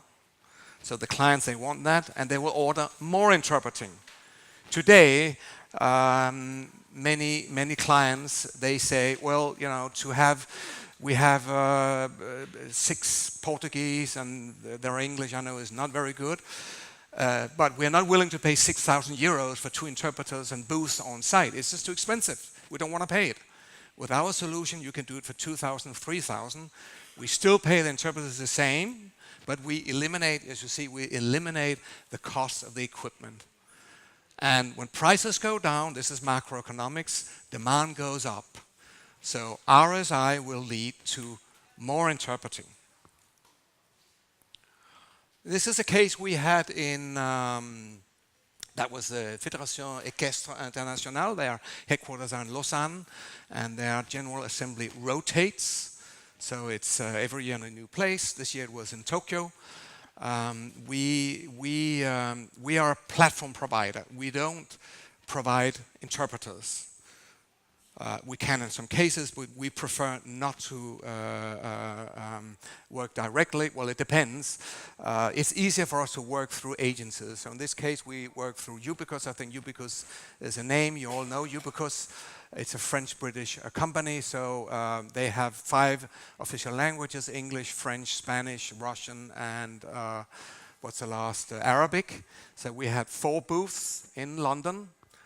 And everything was monitored out of Zurich. Here you see the setup on site. These are the virtual booths.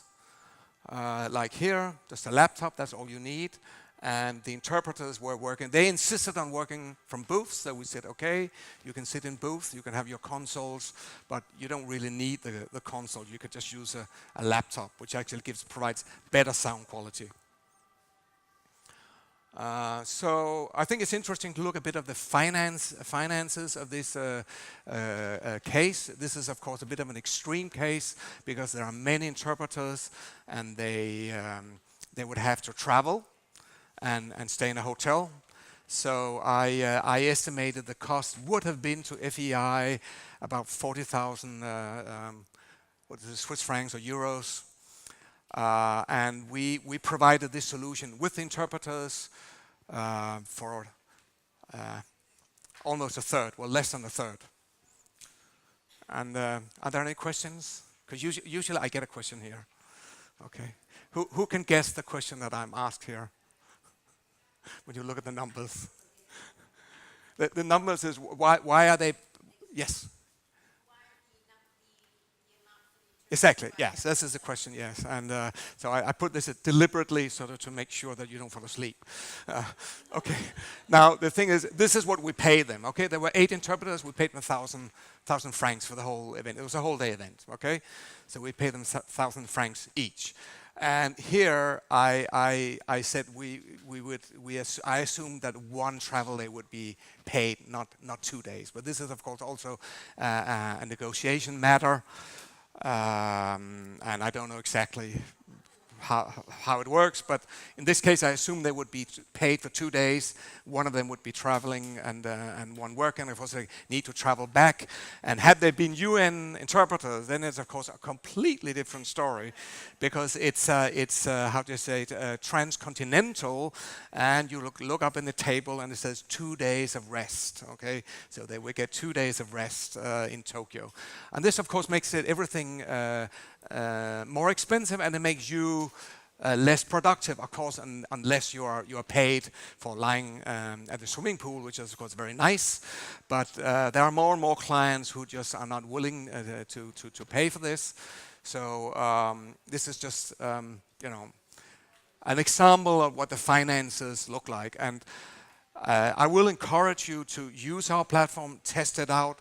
A lot of you have direct client relationships, so you can offer this platform to your clients. You don't need any AV provider, you don't need any agency between middlemen, you just offer it directly, and of course you can increase your margin.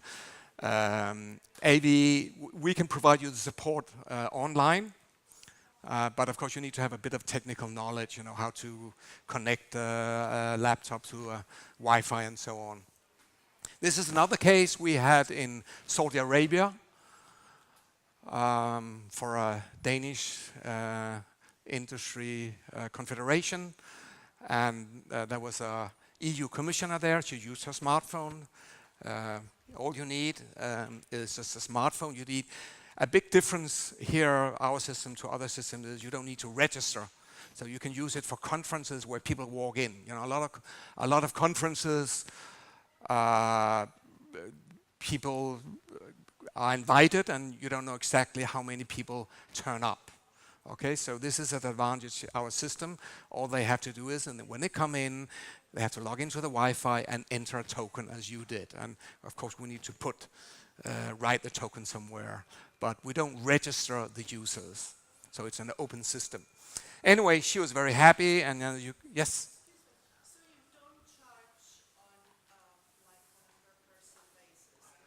I'll come to that later on. Yes, you see that.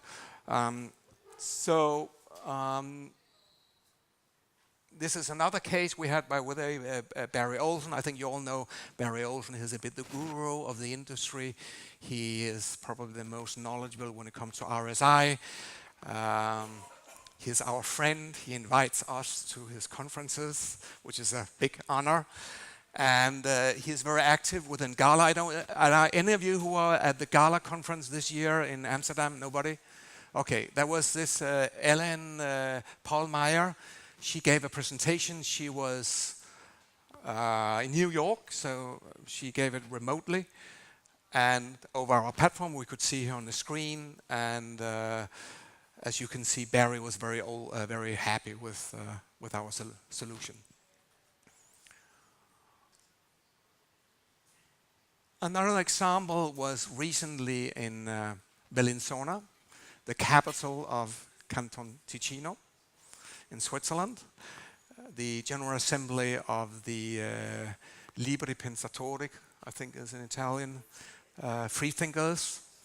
And we had two interpreters who actually happen to be here today. This is Christina and Marcia.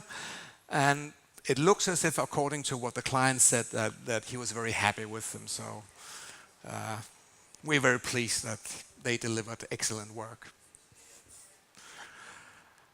And by the way, I would like also you to comment. Perhaps you can do that when I finish my presentation. Your experience, I think it's very important that you tell us how your experience as an interpreter was, because we are learning. We want to learn from you. Your feedback is very important to us.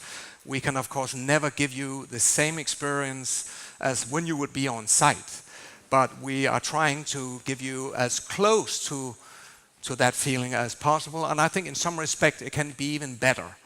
I'm sure you have been at conferences where you're sitting way back and you hardly see the presenter.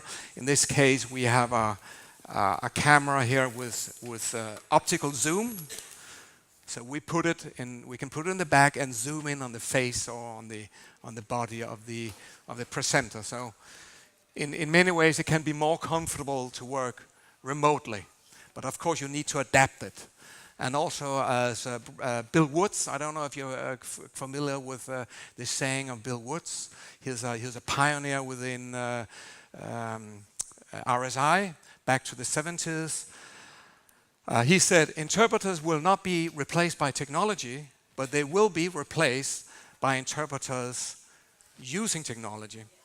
And I think that's very important to understand that. I bumped into his daughter in Amsterdam, and there's a video clip I made with her where we speak about her father. I think it's on our website, right? So yeah, you can go have a look. Yes, so how does this work? As I said, it's very, very simple. The users, they take their smartphones, they log in with a token, you enter the token, and then you select the language. You can also use this as a speaker device, as a microphone. In this case, you get a different token, and you can activate your microphone. And I could use this as a speaker device. I could walk around and use this as a speaker device. Or if the audience wants to ask questions, we block it for the normal login right now. It's blocked, the speaker function. Because we have this experience, 100 people, and we hear this echo, and until we find that person, the guilty person, yeah, he was thrown out of the window, by the way. No, that's a joke. This is the interpreter interface. I will show it to you in live. This is just a screenshot, but it is very intuitive. There is a chat. No, there are two chats. There's a sort of general chat where everybody, the moderator, also the speaker, I will show my interface. I'm chatting with the moderator and the interpreters, but the interpreters will have also their private chat, the body interpreter, the two of them. So the handover, there's a handover function. If they are physically separate, the two interpreters. I will show it to you afterwards. And there are up to four cameras, so there can be several speakers on site or remote. We can also show a presentation. I'll do that later on. Oh, God, I completely forgot that. Where is it?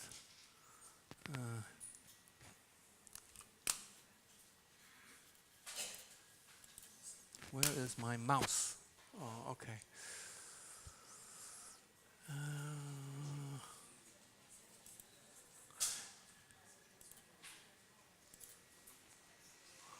Okay.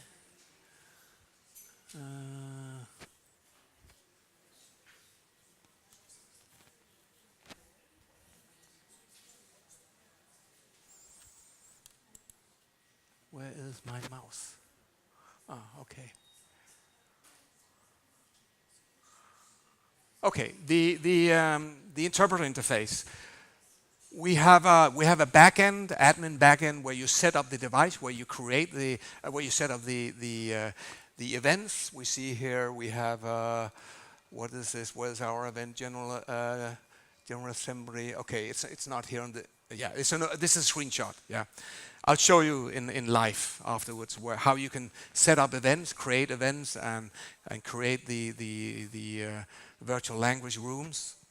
This is what it looks like. You can edit it, see who the manager is, where it takes place.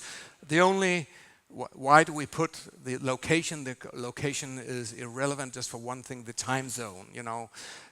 When the event is has one time and the interpreters use another time, and you get your local time on your device.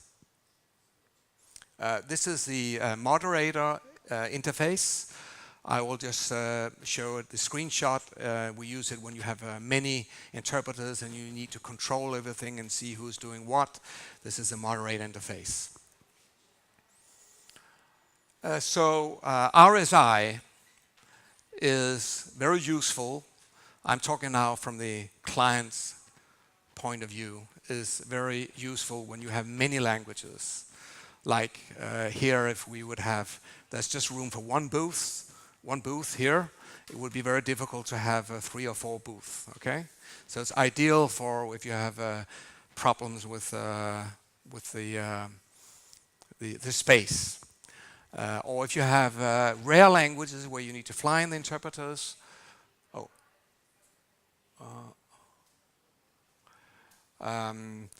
If only the interpreters are needed for a very short period, and I know you get paid for a full day if you interpret for 1 second or whatever short time,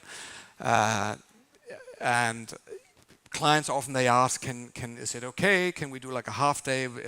And then you get into a discussion. And I understand this because when you need to travel on site, your day is gone. You travel there to 1 or 2 hours, you sit and wait, and then you have to interpret your 30 minutes, but your day is gone. With our system, you can do other stuff, and you just log in a bit before, and you do your work. And we can have remote speakers, remote participants. It's a very sort of flexible solution. And also, usually for big events, you need to prepare them advice. A friend of mine, he works for the UN in Geneva. He has a big conference, and he tells me a big conference in January. And he said he needs to order the interpreters now. He needs 45 interpreters and needs to order them now. And with such a system, you have a lot more flexibility, so they can be shorter noticed orders. And as I said, we don't provide the interpreters. We can, if Lisa, the interpreter we use today, we found her directly, but usually we prefer to work through agencies or, let's say, experienced interpreters like you. Okay, so what we are interested in is when you have events, big events, you come to us. You are sort of responsible for the whole provision of interpreting, and we are a platform provider. We just provide the platform. This is what we want to do, and not deal with too much with interpreters. I mean, we love the interpreters, but we are, we need people who also have a big network and a very experienced quality control and these issues. Yes, so I think that's it. This is our team. We are, as you can see, not that young. We are sort of quite seasoned management team. We have about 30 developers mainly in Russia, in Novosibirsk. Andrei, he's Russian, he's over there, he's Russian, so he's managing these developers in Novosibirsk. Our newest colleague here is Sarah, who just joined us this month. She's Italian. We are, I think, 8 different nationalities and 7 different mother tongues. So we are really an international team. The pricing, I'm sure you're very interested in the pricing. So we have a basic fee, a daily fee of 290 euros for like a 1-day event. And whether it's, well, I think we also have, half day. We had a lot of requests for half-day events, so there's a half-day price, 2/3 of that. But you pay like for half a day or a full day, and then the subsequent days, it's 50% of the first day. And you pay for extra languages, but it rarely comes up over 1,000 euros. And 1,000 euros, that's like if you have 3 booths for, I don't know, 3 days. We're talking about 10,000 euros just for the equipment, okay? So you save a lot of money. There's a lot of savings potential here. This is everything without interpreters. We don't tell the client which interpreters to use. That's completely up to the client. If the client asks us what interpreters if we can recommend somebody, of course we know people, or we tell them to go to the sort of established agencies like AIK. I think you have a direct access, so clients can go in and they can look for the right language combination and terminology and find the right interpreter. So this is a price list. I think that's yes. Now, last slide. Why is this interesting for you? I think you have noticed I'm trying to sell this to you. I'm trying to encourage you to go to your clients and offer this kind of solutions. And I think the greatest advantage is you can substantially increase your margin. You're not just selling your time as an interpreter, you're selling a complete solution. And you as an interpreter, you might make let's say 800 euros, 1,000 euros for the day, but you can sell the complete package solution to the client for 3, 4, 5,000. The client is happy because it will otherwise cost 7, 8, 9,000. So I hope very much that you will come and use this opportunity. Yes, that's it, and we will now try to go over to Relay. I can also show you the platform.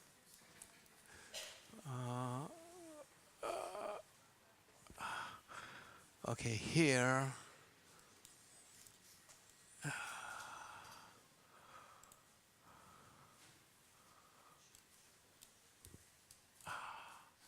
Okay, this is what it looks like.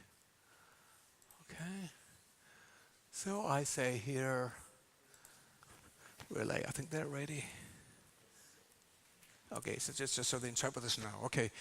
Så jeg vil nu starte på mit modersmål, dansk. Jakob, han sidder i Zürich og oversætter nu fra dansk til engelsk. Og Lisa skulle have skiftet over, så hun lytter til engelsk nu, Relay. Og nu skulle I burde høre det på italiensk. Det fungerer. Okay, altså, så I kan se, det er meget nemt at sætte Relay op. Jeg viser jer tolkeplatformen nu. Og så kan I se, ved at trykke på en knap, skifter tolken incoming sprog. Okay, so det var Relay. Thank you very much. This is the official part of the presentation. I can show you a bit more what you're interested in seeing. This is the speaker interface, the one I'm using now. This is what the interpreter sees. Okay, so I could have put the camera over there and she would see me a bit better, but it's okay. I can show would you like to see the interpreter interface, or what would you like to see? Or do you have any questions? Now is a chance to ask questions. Italiano, sì.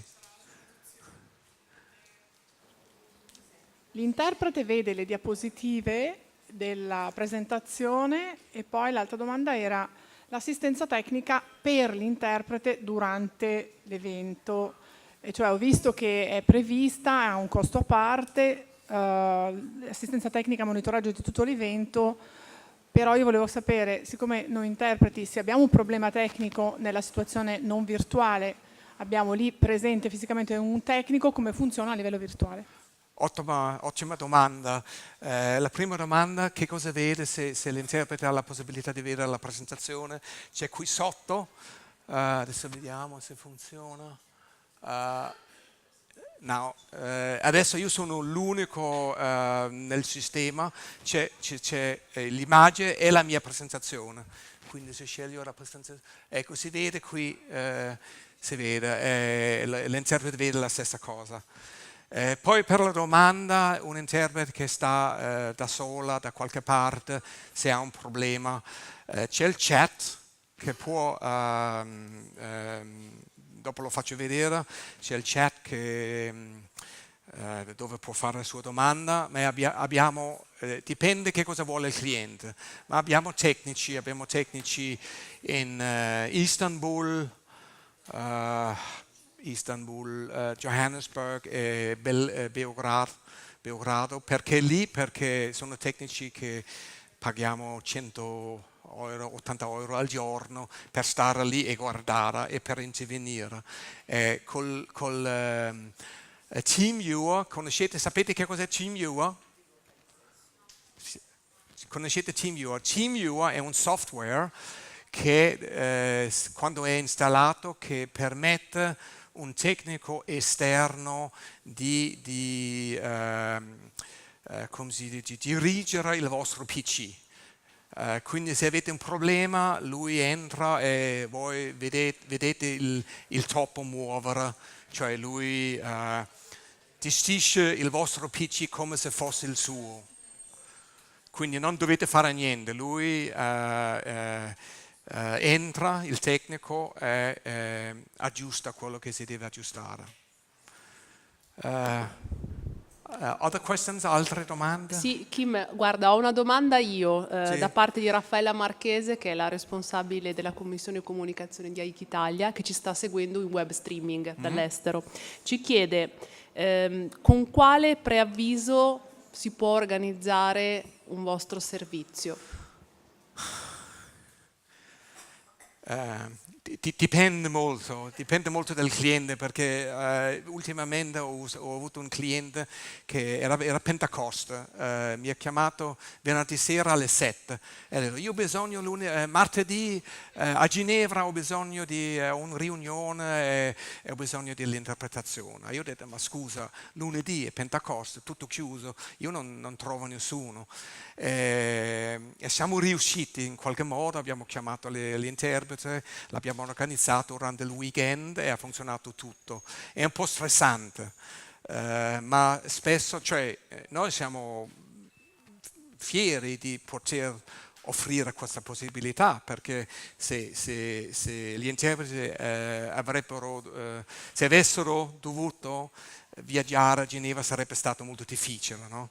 Quindi c'è la possibilità molto a corto termine, ma ovviamente è stressante per tutti, per noi, per gli interpreti, per loro, per avere il materiale, l'agenda, tutto è difficile.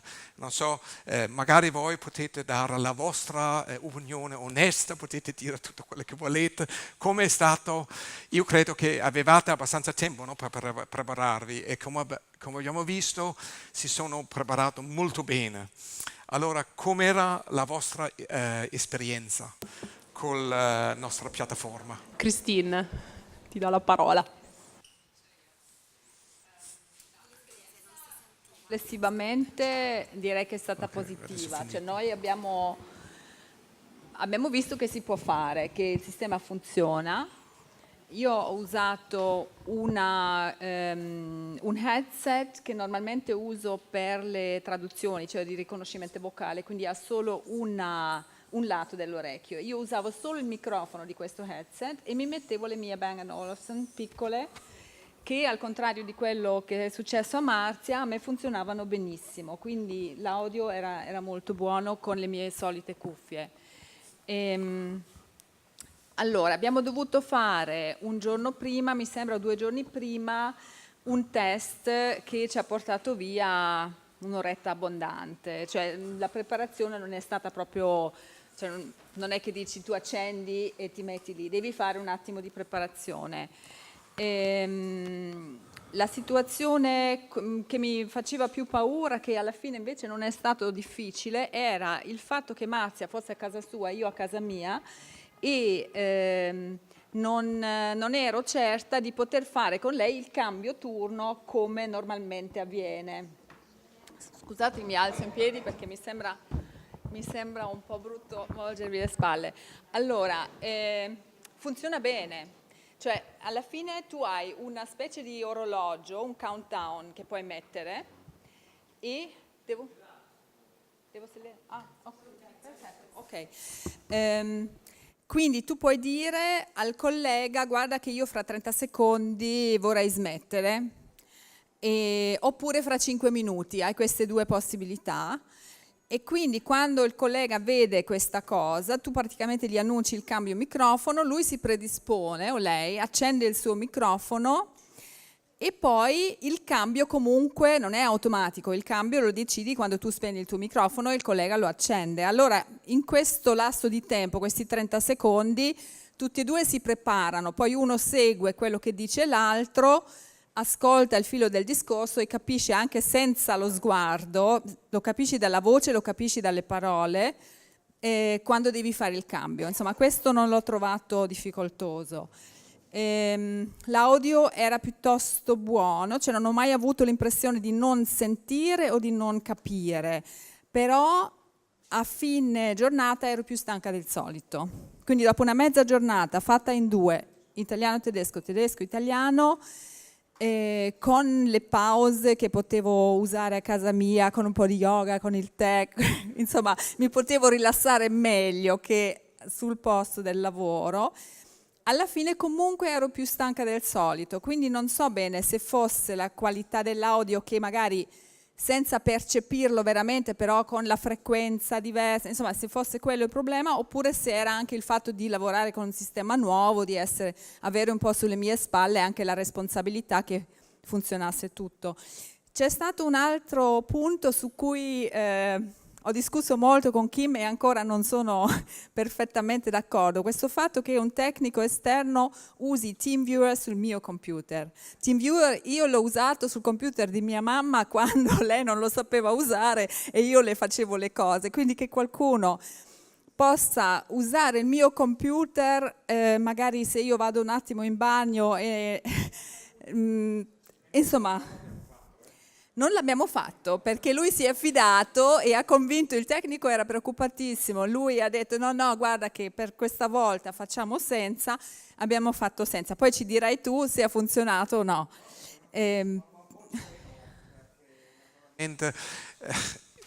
Non sapete che cosa che ho visto.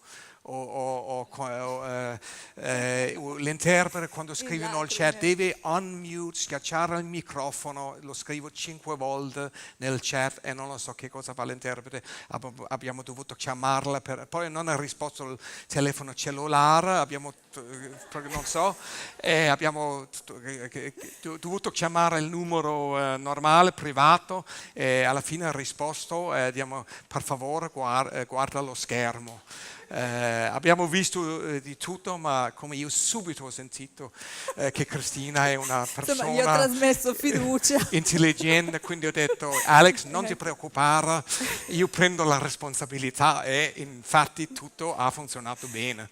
E adesso i miei colleghi non ci sentono, quindi voglio vedervi come un interprete entra e la stessa cosa, entra il token. Come interpreter,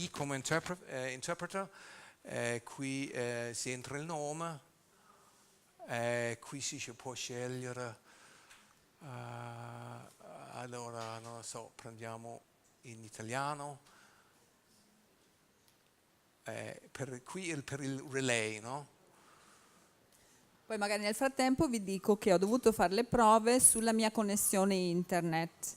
Io ho una connessione che ha 30 megabyte al secondo come massimo di download e 6 megabyte come massimo di upload. E funzionava. Loro dicevano che ero al limite, però funzionava con quello. Quindi adesso mi sto informando su un altro contratto che permetterebbe di avere una banda minima garantita, che invece il mio contratto non mi permette. Si può fare il test, c'è la fibra non c'è, non è si può coperta scegliere di zona. fare il test lì, automatico.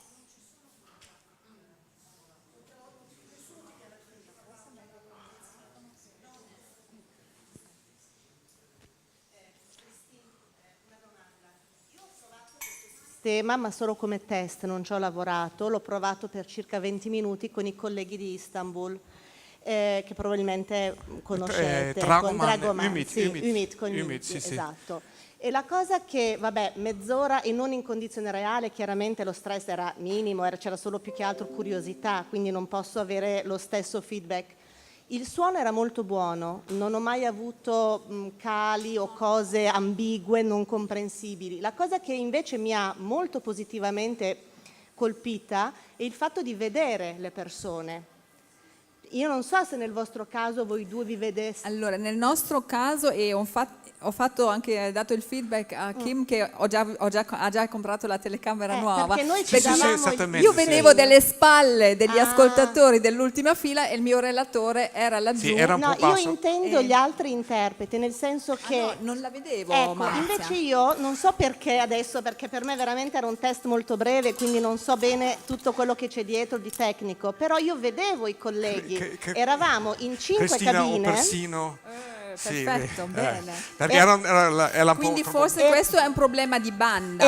Non lo so, problema di eravamo banda, in video in 5, ognuno aveva una lingua e ci si faceva addirittura i segni del tipo, cioè più veloce col segno che per iscritto. Ma tu che linea hai a casa? Io ho un fast web che non so dirti però perché non mi sono mai interessata di sapere. Con la fibra, sì. Posso dire, qui vedete c'è una linea ottima, nessun packet loss, video tutto perfetto, no? E incorporato c'è con l'interprete, come interprete potete, quando volete, sempre fare questo test, quindi se avete paura che la linea è calata così si preme lì e si fa il test. E lì adesso Giacomo, lui adesso è speaker, no? Lui per l'interprete deve vedere qualcuno, dobbiamo vedere qualcuno, quindi gli ho detto di fare il login come speaker. Ma non lo sentiamo, ma solo per farlo vedere. Allora, Abbiamo tempo ancora per una, massimo 2 domande, poi ci attende la pausa caffè che già abbiamo ritardato molto.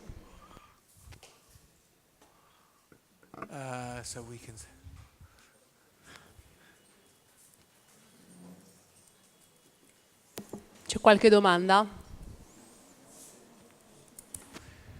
lui non ci vede perché adesso io sono l'interprete, quindi lui non ci vede. Io volevo magari chiedere se è possibile far vedere a tutti quella videata in cui ci sono le varie lingue, c'è la possibilità di vedere praticamente il relatore e poi tutti quelli che in quel momento stanno traducendo e sulla console, cioè sul mio video, c'erano i pulsanti per cui io potevo decidere da quale lingua eventualmente prendere il relè. E credo che per noi sia interessante vedere questo, no? Non so E magari anche sapere quali caratteristiche tecniche, cioè qual è la potenza della connessione che bisogna avere per avere questa funzione. Non so se ho capito la domanda. Allora, ci sono 2 richieste. Una, se puoi far vedere, come nel caso del test che ha fatto se gli interpreti si possono vedere tra loro. Nel test che ha fatto lei, gli interpreti si vedevano. C'è il moderator interface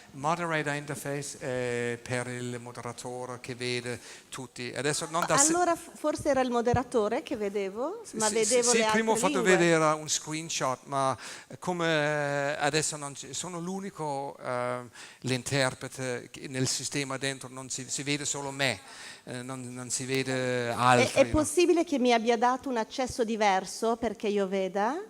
No, vabbè, posso non far vedere non voglio far perdere tempo, magari faccio la domanda in separata sede. Cioè, non è previsto che gli interpreti si vedano? No.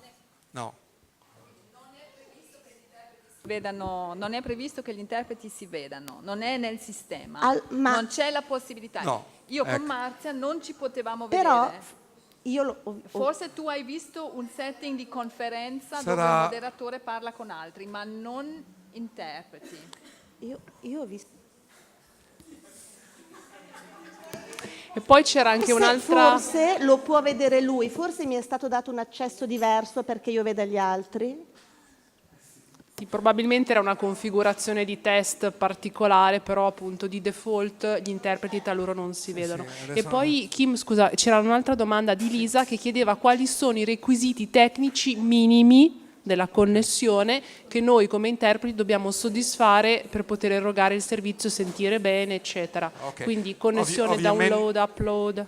Sì, l'internet deve essere un buon internet, diciamo, per un interprete un ping meno di 30 millisecondi, un upload 2 megabyte, upload e download 2-3 megabyte e basta. Io credo il segnale video è meno di 1 megabyte per secondo, l'audio è qualcosa come 50 kilobyte al secondo. Quindi 2 megabyte è sufficiente per una persona, per un interprete che lavora a casa. Ma qui quando c'è un pubblico, più persone, si deve moltiplicare con il numero di persone. Ma per esempio qui abbiamo una linea, credo di 100 megabyte al secondo, basta per 50 persone, va benissimo. E diamo agli interpreti una lista con i prerequisiti che avete ricevuto anche voi, e come dice Cristina è vero, si deve provare un po', testare un po', più che altro per darvi il sentimento che vi sentite comoda, sicurezza, ma una volta che avete imparato a usare il sistema, la prossima volta potete farlo senza preparazione, la prossima volta. Va bene, grazie Kim, grazie per questa presentazione. Adesso ci attende una breve pausa caffè, vi chiederei di contrarla un pochettino, massimo 15 minuti, e poi ci ritroviamo qui. La pausa caffè nella stanza qui a fianco.